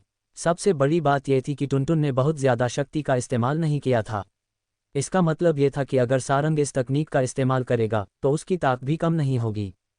गरुड़ पंजा साफ तौर पर ब्रह्मांड मुक्का और हवा तोड़ मुक्का से कहीं ज्यादा ताकतवर था। आओ, टुनटुन फुदक कर सारंग के ठीक सामने आ गया और अपने पंजे से मांस की प्लेट की ओर इशारा करते हुए भौंकने लगा, जैसे कह रहा हो, अब तो दे दे भाई। सारंग ने गहरी सोच में डूबे हुए मांस की प्लेट नीचे रख दी। पिछले कुछ दिनों के अभ्यास से उसे गरुड़ के 98 रूपों की थोड़ी समझ आ गई थी, इसलिए वो एक नज़र में ही समझ गया कि गरुड़ चाल और गरुड़ पंजा असल में उन्हीं रूपों से निकले हैं। काफ़ी देर तक सारंग चुपचाप खड़ा रहा। फिर अचानक उसने अपना पैर उठाया और एक तिरछा कदम आगे बढ़ाया। उसके कदम बहुत ही अजीब थे, लेकिन एक उड़ते हुए गरुड़ की तरह शानदार लग रहे थे। इसी बीच उसके शरीर के पहले शक्ति चक्र ने आसपास की शक्ति सोखनी शुरू की और उसे शरीर से बाहर छोड़ने लगा। जैसे ही उसके शरीर की शक्ति और उसके कदमों का तालमेल बना, सारंग ने अपने पैर को साइड में सरकाया। उसका शरीर एक पल के लिए धुंधला हो गया और नजर आना बंद हो गया। पत्थर के मंडप में बैठी अवंतिका की आंखों में एक चमक आई।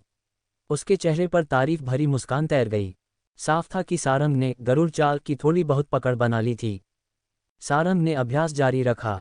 कुछ देर बाद उसके अनाड़ी कदमों में काफी सुधार आ गया। वो अनमने ढंग से अपने पैर सरकाता, जिससे उसका शरीर बार बार धुंधला हो जाता और धुंध की तरह पहचानना मुश्किल हो जाता। आखिरकार सारंग रुका। उसकी आंखों में हैरानी और उत्साह था। गरुड़ चाल सचमुच कमाल की थी। वो पल जब शरीर धुंधला होता था, असल में वो शरीर की शक्ति और हवा के बीच एक खास रिएक्शन था। यह असली जगह को छुपा लेता था, जिससे असली और नकली का फर्क करना मुश्किल हो जाता था। गरुड़ चाल की थोड़ी समझ हासिल करने के बाद सारंग का ध्यान गरुड़ पंजा की ओर गया। ये निडर और शक्तिशाली तकनीक ऐसी थी जैसे कोई विशाल गरुड़ किसी पहाड़ को अपने पंजों से तोड़ रहा हो। उस पल में जो शक्ति का धमाका होता था वो सचमुच चौंकाने वाला था। ये तकनीक बहुत पेचीदा नहीं थी, बस ये कल्पना करनी थी कि एक विशाल गरुड़ अपने पंजों में पत्थर की पटिया लेकर उसे पूरी ताकत से फेंक रहा है। साथ ही अपनी शक्ति को चक्रों के जरिए बहाकर एक बेखौफ हमला करना था। सारंग की मुट्ठी फड़कने लगी। वो धीमी गति से चलती हुई दिख रही थी, लेकिन उसमें एक भारीपन था, जैसे वो कोई भारी पत्थर खींच रही हो और उसके अंदर ऊर्जा उबल रही हो। इसी बीच शक्ति उसके शरीर के चक्र से बहकर उसकी मुट्ठी में जमा होने लगी। एक खास पल में सारंग की आंखें एकाग्र हो गईं और उसका मासूम चेहरा सख्त हो गया। उसका हाथ अचानक चला, एक हाथ खींच रहा था और दूसरा दिशा दे रहा था, जैसे वो सचमुच एक विशाल गरुड़ हो जो अपने पंजों से सब कुछ तबाह कर देना चाहता हो। बूम! सारंग की मुट्ठी एक मोटे पेड़ के तने से जोर से टकराए। मुट्ठी के केंद्र से बेतहाशा ताकत का विस्फोट हुआ। लकड़ी के टुकड़े हवा में उड़ गए और एक ही मुक्के में उसने पूरे तने को आर पार छेद दिया। सारंग के चेहरे से पसीना बह रहा था, लेकिन उसकी आंखें बहुत चमक रही थीं।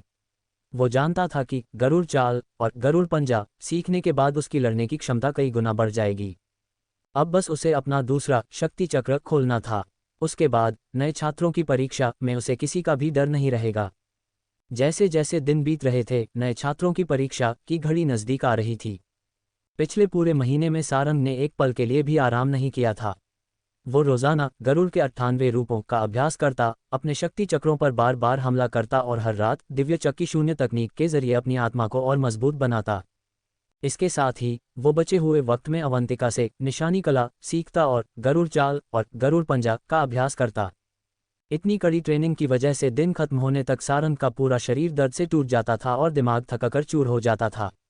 लेकिन दिव्य चक्र की शून्य तकनीक की बदौलत हर रात के अभ्यास के बाद वो एक टाइगर की तरह फिर से ऊर्जा से भर जाता था। यही वो वक्त था जब सारंग को इस तकनीक के असली फायदे का एहसास हुआ। भले ही यह ट्रेनिंग बहुत मुश्किल थी, लेकिन इसके नतीजे देखकर सारंग खुशी से उछल पड़ता था। परीक्षा से ठीक 2 दिन पहले उसने अपना दूसरा शक्ति चक्र भी खोल लिया था। फूलों के बगीचे में सारंग के कदम सरके और उसका शरीर हल्का धुंधला हो गया। देखने में वो बहुत बेपरवाही से चल रहा था, लेकिन उसकी रफ्तार इतनी तेज थी कि कुछ ही कदमों में वो 12 फुट दूर पहुंच गया। उसी वक्त उसकी मुट्ठी भी फड़कती हुई महसूस हुई। उसका हर पंच धीमा और भारी था, लेकिन जैसे ही वो मुक्का मारता, हवा के चीरने की धीमी आवाज सुनाई देती। साफ था कि इन मुक्कों में जबरदस्त ताकत छिपी हुई थी। ये साफ तौर पर गरुड़ चाल और गरुड़ पंजा थे। गरुड़ चाल धुंध की तरह पकड़ में नहीं आती थी, जबकि गरुड़ पंजा एक भारीपन का एहसास देता था। तेज पैर और धीमे मुंह के उम्मीद के उलट इन दोनों का तालमेल बेहद शानदार था। सारंग की फड़कती हुई मुट्ठी अचानक बगीचे में रखी एक बड़ी चट्टान से टकराए। चट्टान हिल गई और उस पर दरारें पड़ गईं। आखिरकार एक जोरदार धमाके के साथ वो चट्टान टूटकर बिखर गई।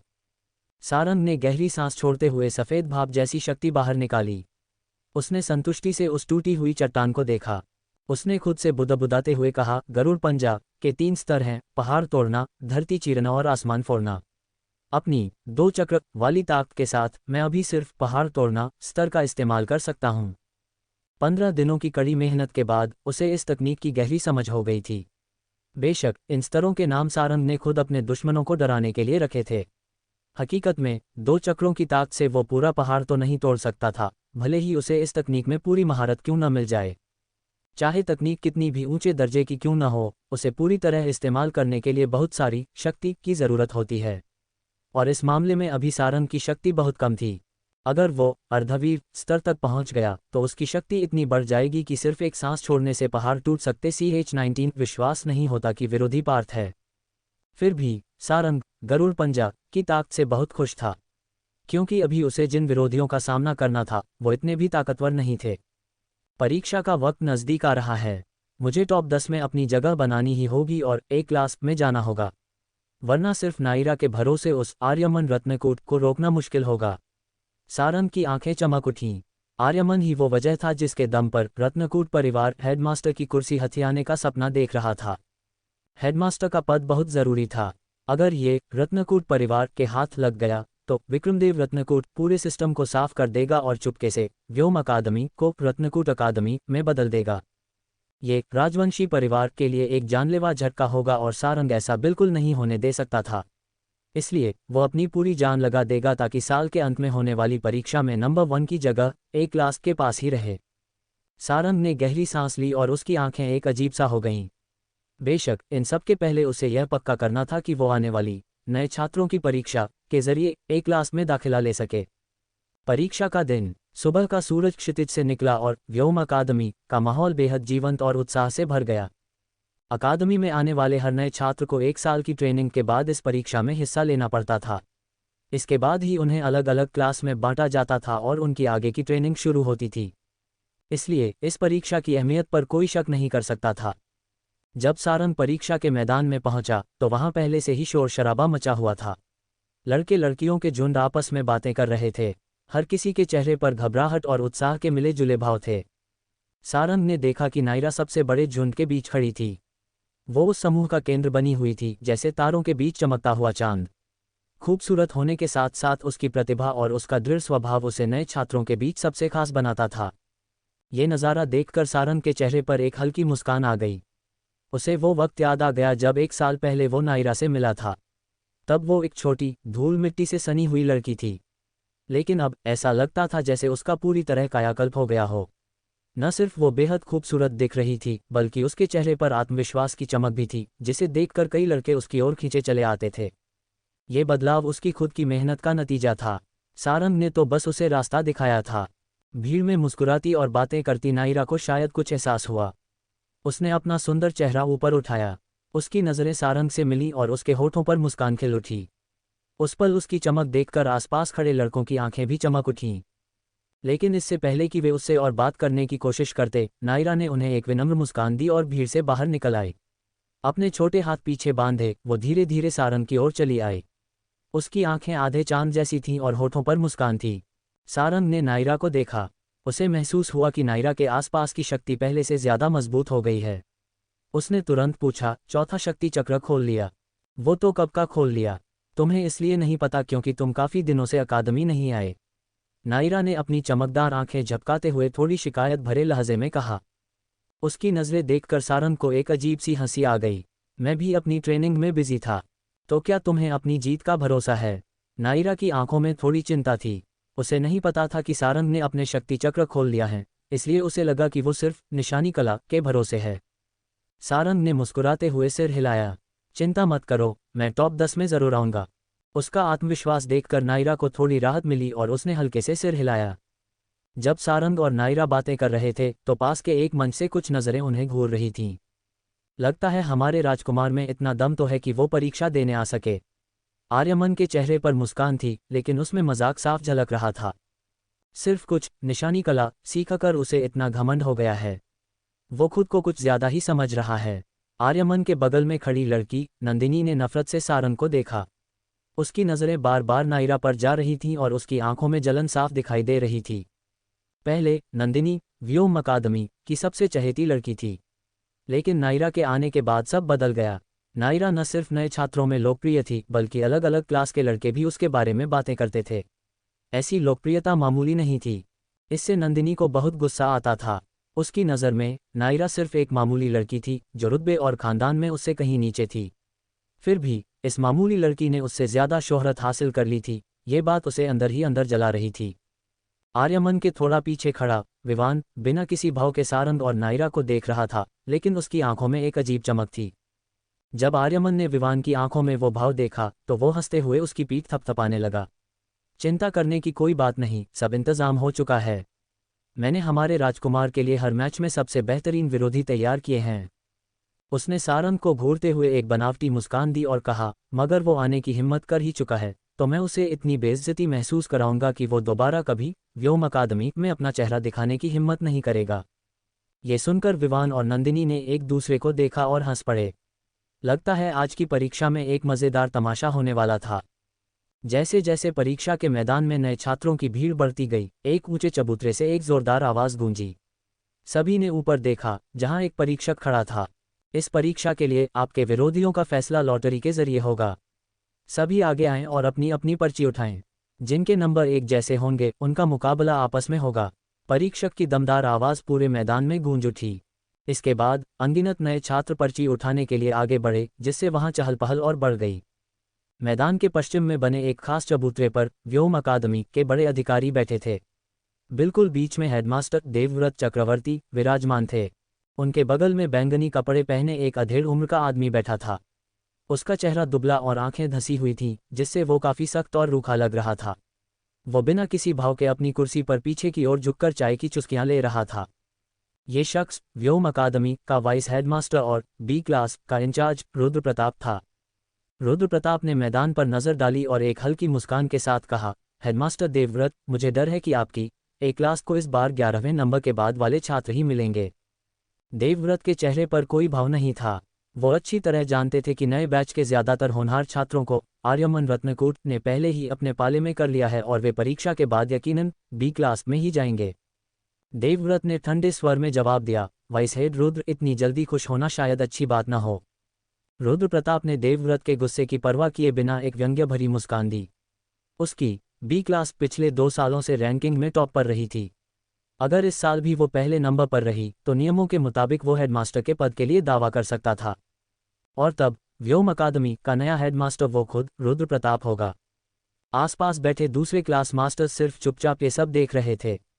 वे जानते थे कि हेडमास्टर के पद की इस लड़ाई के पीछे असल में अंबरदीप साम्राज्य के शाही परिवार और रत्नकूट परिवार की जंग छिड़ी हुई है। देवव्रत अंदर ही अंदर गुस्से से भरे थे, लेकिन वे कुछ कर नहीं सकते थे। आर्यमन ने छात्रों को जो लालच दिए थे उनका मुकाबला करना उनके बस की बात नहीं थी। अब मैं सिर्फ यही उम्मीद कर सकता हूं कि नायरा अच्छा प्रदर्शन करे। वो बहुत होनहार है। अगर वो ए क्लास में आती है और उसे सही ट्रेनिंग दी जाती है तो साल के अंत में होने वाली परीक्षा में वो शायद आर्यमन को टक्कर दे सके। देवव्रत ने मन ही मन एक आह भरी। तभी उनकी नज़र अचानक सारंग पर गई और उनकी आंखों में थोड़ी चिंता दिखाई दी। भले ही वे जानते थे कि सारंग अब अपने शक्ति चक्र खोल सकता है, लेकिन अभी सिर्फ 1 महीना ही हुआ था। अगर सारंग की प्रतिभा नायरा जितनी भी हो तो भी वो बमुश्किल एक ही चक्र खोल पाया होगा। इतनी ताकत के साथ टॉप 10 में आना तो दूर की बात थी, शायद वो आज कुछ मैच भी न जीत पाए। सारंग अंबरदीप का राजकुमार था और उसकी पहचान की वजह से सबकी नज़रें उस पर थीं। अगर वो बुरी तरह हारा तो इससे शाही परिवार की साख को धक्का लगेगा। देवव्रत ने सिर हिलाया और मन ही मन प्रार्थना की, उम्मीद है कि राजकुमार कम से कम कुछ मैचों में टिक पाएं। इस वक्त सारंग और नायरा अपनी पर्चियां उठा चुके थे। सारंग को 18 नंबर मिला था और नायरा को 47। शुक्र है कि हमारे नंबर एक जैसे नहीं हैं। ये देखकर सारंग के चेहरे पर मुस्कान आ गई। नायरा ने हल्के से हंसते हुए कहा, अगर मेरा मुकाबला तुमसे हुआ तो मैं बिल्कुल रहम नहीं करूंगी। सारंग ने जवाब में सिर्फ अपनी आंखें घुमा लीं। जब वे बातें कर रहे थे तभी परीक्षक अलग अलग अखाड़ों पर चढ़ गए और एक के बाद एक जोरदार आवाजें गूंजने लगीं। नंबर 1 जिया और लविश, नंबर 2 चेतन और केशव। उद्धरण चिन्ह उद्धरण चिन्ह। जैसे ही मजबूत और फुर्तीले छात्र अखाड़ों पर कूदे, पूरे मैदान का माहौल गर्म हो गया। हर अखाड़े के चारों ओर लड़के लड़कियों की भीड़ जमा हो गई और हर तरफ से चीखने चिल्लाने और हौसला बढ़ाने की आवाजें आने लगीं। सारंग और नायरा भीड़ से दूर खड़े होकर सब कुछ देख रहे थे। वक्त बीतता गया और अखाड़ों पर मुकाबले खत्म होते गए। जीतने वाले खुशी से झूम रहे थे और हारने वाले सिर झुकाए उदास खड़े थे। लेकिन परीक्षा किसी की हार के लिए रुकने वाली नहीं थी। अखाड़ों पर रोमांचक लड़ाइयां जारी रहीं और जल्दी ही सारंग की बारी आ गई। नंबर 18 सारंग और पार्थ। जैसे ही यह नाम पुकारा गया, कई छात्रों के दिल की धड़कनें रुक गईं। सबकी नज़रें एक ही दिशा में घूम गईं, क्योंकि व्योम अकादमी में हर कोई सारंग को जानता था। लेकिन जो चीज़ उन्हें ज़्यादा हैरान कर रही थी, वो था सारंग का विरोधी पार्थ। पार्थ नए छात्रों के बैच में काफ़ी मशहूर था। न सिर्फ उसने अपना तीसरा शक्ति चक्र खोल लिया था, बल्कि वो 3 चक्र वाले योद्धाओं में सबसे होनहार माना जाता था। राजकुमार सारंग का पहला ही मुकाबला पार्थ से। ये तो बहुत बदकिस्मती की बात है। पार्थ 3 चक्र वाले योद्धाओं में काफ़ी मजबूत है। भले ही राजकुमार निशानी कला में अच्छे हों, लेकिन एक 3 चक्र वाले योद्धा को हराना उनके लिए बहुत मुश्किल होगा। क्या राजकुमार पहले ही मैच में बाहर हो जाएंगे? उद्धरण चिन्ह। मैदान में कानाफूसी शुरू हो गई। अकादमी में सारंग की अच्छी साख थी, इसलिए कई लोगों को लगा कि यह मुकाबला उसके लिए काफ़ी दुर्भाग्यपूर्ण है। विश्वास नहीं होता कि विरोधी पार्थ है। नायरा का चेहरा उतर गया। उसने पार्थ के बारे में सुना था और जानती थी कि वो कितना ताकतवर है। सारंग की आंखें थोड़ी सिकुड़ गईं। उसे कुछ एहसास हुआ और उसने पास के ऊंचे मंच की ओर देखा। वहां आर्यमन एक अजीब सी मुस्कान के साथ उसे देख रहा था। सारंग के दिमाग में एक विचार आया, पहले ही मैच में ऐसा विरोधी मिलना सिर्फ इत्तेफाक नहीं हो सकता। उसकी आंखों में सोच की लकीरें तैर गईं। जाहिर है, इसमें आर्यमन का हाथ था, लेकिन वो ऐसा कर पाया, यह इस बात का सबूत था कि रत्नकूट परिवार ने अकादमी में कितनी गहरी पैठ बना ली है। सोचो तो सही, सिर्फ मुझे परेशान करने के लिए उसने अपने गुप्त मोहरों को भी जाहिर करने में संकोच नहीं किया। यह विचार आते ही सारंग ने नायरा की ओर देखा, जिसकी आंखों में चिंता भरी थी। उसने मुस्कुराते हुए कहा, फिक्र मत करो, एक 3 चक्र वाला योद्धा मुझे रोकने के लिए काफ़ी नहीं है। मैं चलता हूँ। च20 शक्ति का प्रदर्शन। इतना कहकर सारंग ने नायरा की ओर हाथ हिलाया और तेज कदमों से अखाड़े की ओर बढ़ गया। ऊंचे मंच से ये सब देख रहे आर्यमन ने विवान और नंदिनी की ओर देखकर मजाकिया लहजे में कहा, मुकाबला शुरू होने वाला है। उम्मीद है कि हमारा राजकुमार कम से कम कुछ देर टिकेगा ताकि हम इसका मजा ले सकें। ये सुनकर विवान और नंदिनी की आंखों में एक क्रूर चमक आ गई। दोनों ने मुस्कुराते हुए अखाड़े की ओर देखा। पश्चिम के मंच पर बैठे देवव्रत ने भी यह नज़ारा देखा और मन ही मन एक आह भरी। ऐसे विरोधी के सामने पहले मैच में ही सारंग का जीतना नामुमकिन जैसा लग रहा था। सैकड़ों हमदर्दी भरी नज़रों के बीच सारंग शांत भाव से अखाड़े पर चढ़ा। उसने सामने देखा, जहां नीले कपड़े पहने एक लड़का बेखौफ खड़ा था। उसकी आंखों में सारंग के लिए साफ मजाक दिख रहा था।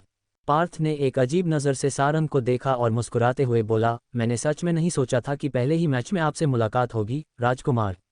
अगर मेरे वार थोड़े खतरनाक पड़ जाएं, तो माफ़ कीजिएगा। क्या यह आर्यमन का किया धरा है? सारंग ने भावनाहीन आवाज में पूछा। पार्थ की आंखें थोड़ी चौड़ी हुईं, फिर उसने मुस्कुराते हुए जवाब दिया, मुझे नहीं पता आप किस बारे में बात कर रहे हैं। सारंग ने अपने कपड़े ठीक किए। मुझे लगता है जो खुद पानी की गहराई नापने के लिए आगे आया है, उसका अंजाम अच्छा नहीं होगा। इस पर पार्थ को थोड़ा गुस्सा आया और उसने ठंडे स्वर में कहा, बेहतर होगा कि राजकुमार अपनी हालत के बारे में सोचें। मैं दुआ करूंगा कि आज आपकी ज़्यादा बेइज्जती न हो। जब वे बातें कर रहे थे, तभी परीक्षक ने सख्त आवाज़ में चिल्लाकर कहा, शुरू करो। पार्थ की आंखों में बर्फ जैसी ठंडक भर गई। परीक्षक की आवाज़ गूंजते ही वो बहुत ही तेज स्पीड में सारंग की तरफ बढ़ा। उसकी उंगलियां कसकर मुट्ठी में बदल गईं और उसने पूरी ताकत से सारंग पर एक मुक्का जड़ दिया। इस मौके में उसने कोई कसर नहीं छोड़ी थी। 3 चक्रों की पूरी ताकत बाहर निकल आई, जिससे उसकी मुट्ठी शक्ति से ढक गई और हवा को चीरते हुए सारंग की तरफ बढ़ी। ये साफ तौर पर एक बेहद खूंखार और ताकतवर हमला था। यहाँ तक कि कोई 3 चक्र वाला योद्धा भी इसे हल्के में लेने की गलती नहीं करता। अखाड़े के चारों ओर मौजूद भीड़ ने सिर हिला दिया। सबको लगा कि यह मुक्का लगते ही सारंग हार जाएगा। सबकी नज़रों के सामने वो खतरनाक मुक्का सारंग के चेहरे की ओर बढ़ा। सारंग ने अपने विरोधी के चेहरे को देखा और अचानक अपना हाथ आगे बढ़ाकर उसकी मुट्ठी को पकड़ लिया। मौत को दावत। ये देखकर पार्थ का गुस्सा हंसी में बदल गया। क्या सारंग डर के मारे पागल हो गया है? पार्थ का मुक्का पत्थर तक तोड़ सकता था और सारंग उसे हाथ से पकड़ने की कोशिश कर रहा था। क्या उसे अपना हाथ टूटने का डर नहीं है? धड़ाम। पार्थ की आंखों में एक क्रूर चमक थी। उसने देखा कि उसका जानलेवा मुक्का सारंग की हथेली से जोर से टकराया। उसके होठों पर जीत की मुस्कान उभरने ही वाली थी, लेकिन अगले ही पल वो मुस्कान जम गई। उसने देखा कि सारंग का फैला हुआ हाथ अपनी जगह से 1 इंच भी नहीं हिला।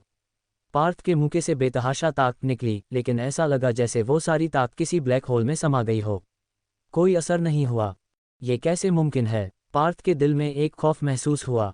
उसका चेहरा अचानक बदल गया और उसके अंदर एक अनजाना डर पैदा होने लगा। पार्थ के बदलते चेहरे को देखकर सारंग के होठों पर एक अजीब मुस्कान आ गई। सारंग पहले ही अपना दूसरा शक्ति चक्र खोल चुका था, जिससे उसका शरीर बेहद मजबूत हो गया था। अब एक 3 चक्र वाला योद्धा भी उसके सामने नहीं टिक सकता था। उसने पार्थ की मुट्ठी को पकड़े रखा और गरुड़ जैसी मजबूत पकड़ के साथ धीरे धीरे दबाना शुरू किया। बढ़ते दबाव से पार्थ को लगा जैसे उसकी मुट्ठी का चूरा बन जाएगा। 3 चक्र, जागो। पार्थ के चेहरे पर खौफ छा गया। उसने अपने दांत पीसते हुए जोर से चिल्लाया। उसके शरीर के तीनों शक्ति चक्र अचानक कांपने लगे और आसपास की शक्ति खींचने लगे। तुरंत ही उसके शरीर के अंदर एक जबरदस्त ताकत का धमाका हुआ। लेकिन जैसे ही वो सारंग की पकड़ से छूटने में कामयाब हुआ, सारंग ने अचानक अपनी चाल चली। एक तेज आंधी चली और शक्ति के भंवर में लिपटा हुआ सारंग का पैर बिजली की रफ्तार से पार्थ की छाती पर जा लगा। दफा हो जाओ। धड़ाम, एक दबी हुई आवाज सुनाई दी। पार्थ को लगा जैसे किसी पहाड़ ने उसे टक्कर मार दी हो। ये ताकत इतनी ज्यादा थी कि वो अपने तीनों चक्रों की पूरी शक्ति लगाकर भी इसका मुकाबला नहीं कर सकता था। उसका शरीर अखाड़े से बाहर उड़ गया और जमीन पर गिरते ही उसने मुंह से खून की उल्टी कर दी। पूरे मैदान में सन्नाटा छा गया। हर कोई बुत बनकर यह नज़ारा देख रहा था। सारंग और पार्थ के बीच का यह मुकाबला इतनी तेजी से हुआ कि किसी को कुछ समझ ही नहीं आया। उन्होंने बस पार्थ को सारंग पर झपटते हुए देखा और इससे पहले कि वे कुछ समझ पाते, अगले ही पल वो खूंखार पार्थ अखाड़े से बाहर पड़ा था। उस एक लात में आखिर कितनी ताकत थी। सब सारंग को ऐसे देख रहे थे जैसे उन्होंने कोई भूत देख लिया हो। वे अच्छी तरह जानते थे कि इस बार उसने किसी निशानी कला का इस्तेमाल नहीं किया था, यानी वो लात पूरी तरह से सारंग की अपनी ताकत थी। एक 3 चक्र वाला योद्धा भी उसके सामने नहीं टिक पाया। ये वही राजकुमार है न जिसके बारे में कहा जाता था कि वो अपने शक्ति चक्र नहीं खोल सकता। आखिर वो इतना ताकतवर कब हो गया? नायरा ने अविश्वास में अपना मुंह ढक लिया। उसे पहले समझ नहीं आ रहा था कि सारंग इतना आत्मविश्वासी क्यों था, लेकिन अब उसे समझ आया। सारंग अपनी असली ताकत छुपाए हुए था। ऊंचे मंच पर जो तीनों तमाशा देखने के लिए तैयार बैठे थे, उनकी मुस्कान भी इस पल जम गई। उनके चेहरे गुस्से, अविश्वास और सदमे से सफ़ेद पड़ गया था। ये जो कुछ भी हुआ उनकी उम्मीदों से परे था। ये कैसे हो सकता है? विवान और नंदिनी की आंखें फटी की फटी रह गईं। उन्हें अपनी आंखों पर यकीन ही नहीं हो रहा था। पास के अखाड़े पर खड़े उस दुबले पतले लड़के को देखते हुए नंदिनी ने हड़बड़ाते हुए कहा, उसने सिर्फ एक लात में 3 चक्र वाले पार्थ को मैदान से बाहर फेंक दिया।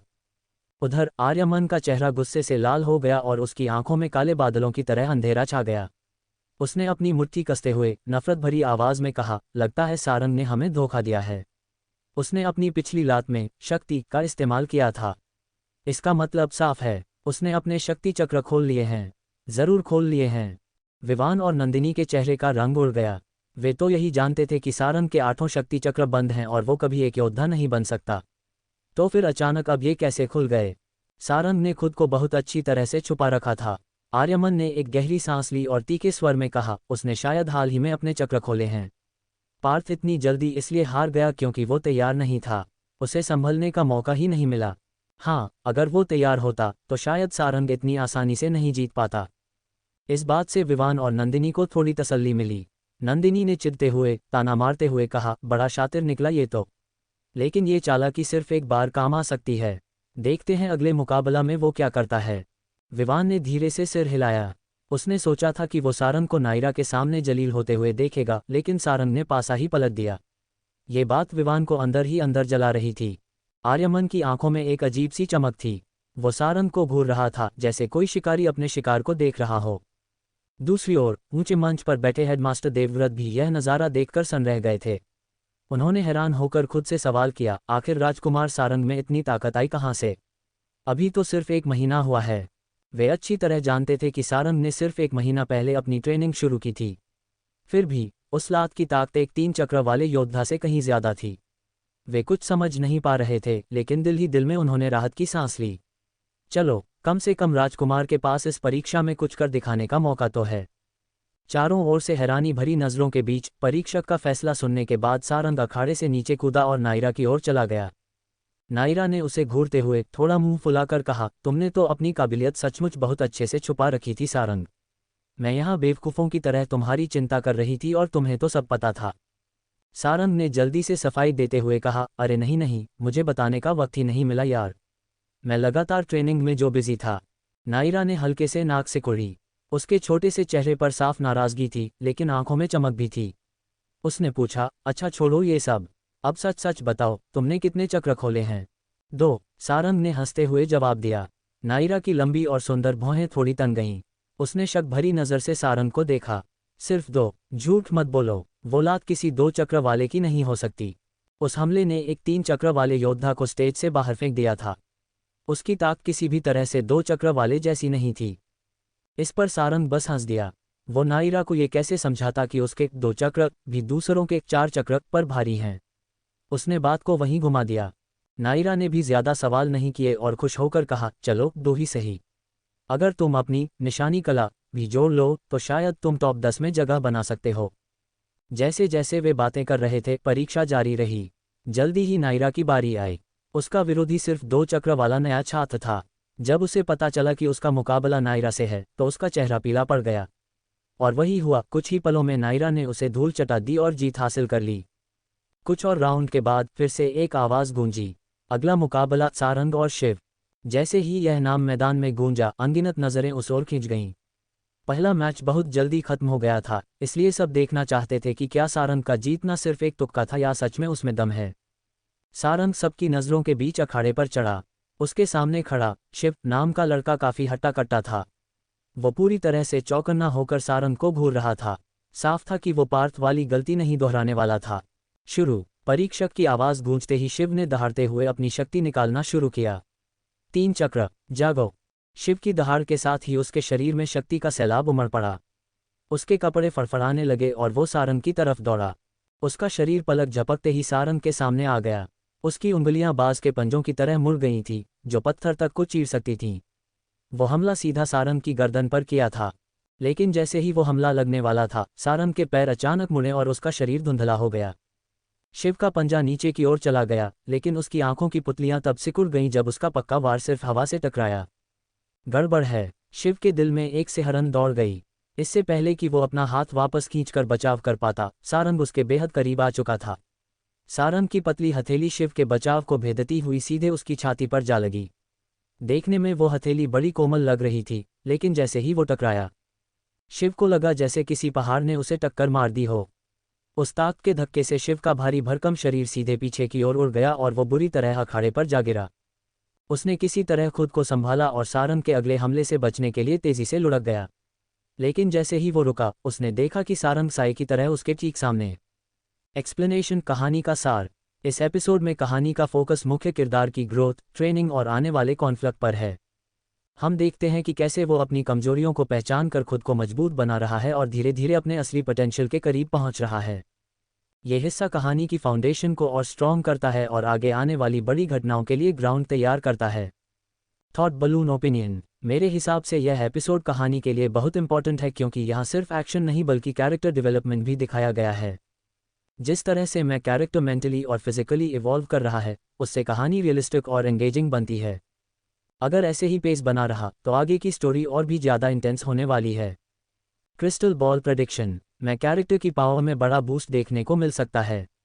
किसी स्ट्रॉन्ग एनिमी या राइवल की एंट्री हो सकती है। स्टोरी में टर्निंग पॉइंट आ सकता है जो पूरी डायरेक्शन बदल देगा। लगता है कि अगला आर्क एक्शन जोड़ इमोशंस दोनों से भरा होने वाला है। अगर आपको ऐसी पावरफुल, इमोशनल और सस्पेंस से भरी फिक्शनल स्टोरीज पसंद हैं to dragon Krishna novel world को अभी comment, like, share and subscribe करें। Bell. Thanks. You have a nice day. को हमारी स्टोरी पसंद आई हो तो लाइक, शेयर एंड सब्सक्राइब जरूर कीजिएगा हमारे channel dragon Krishna novel world पर। धन्यवाद। मिलते हैं अगले एपिसोड में।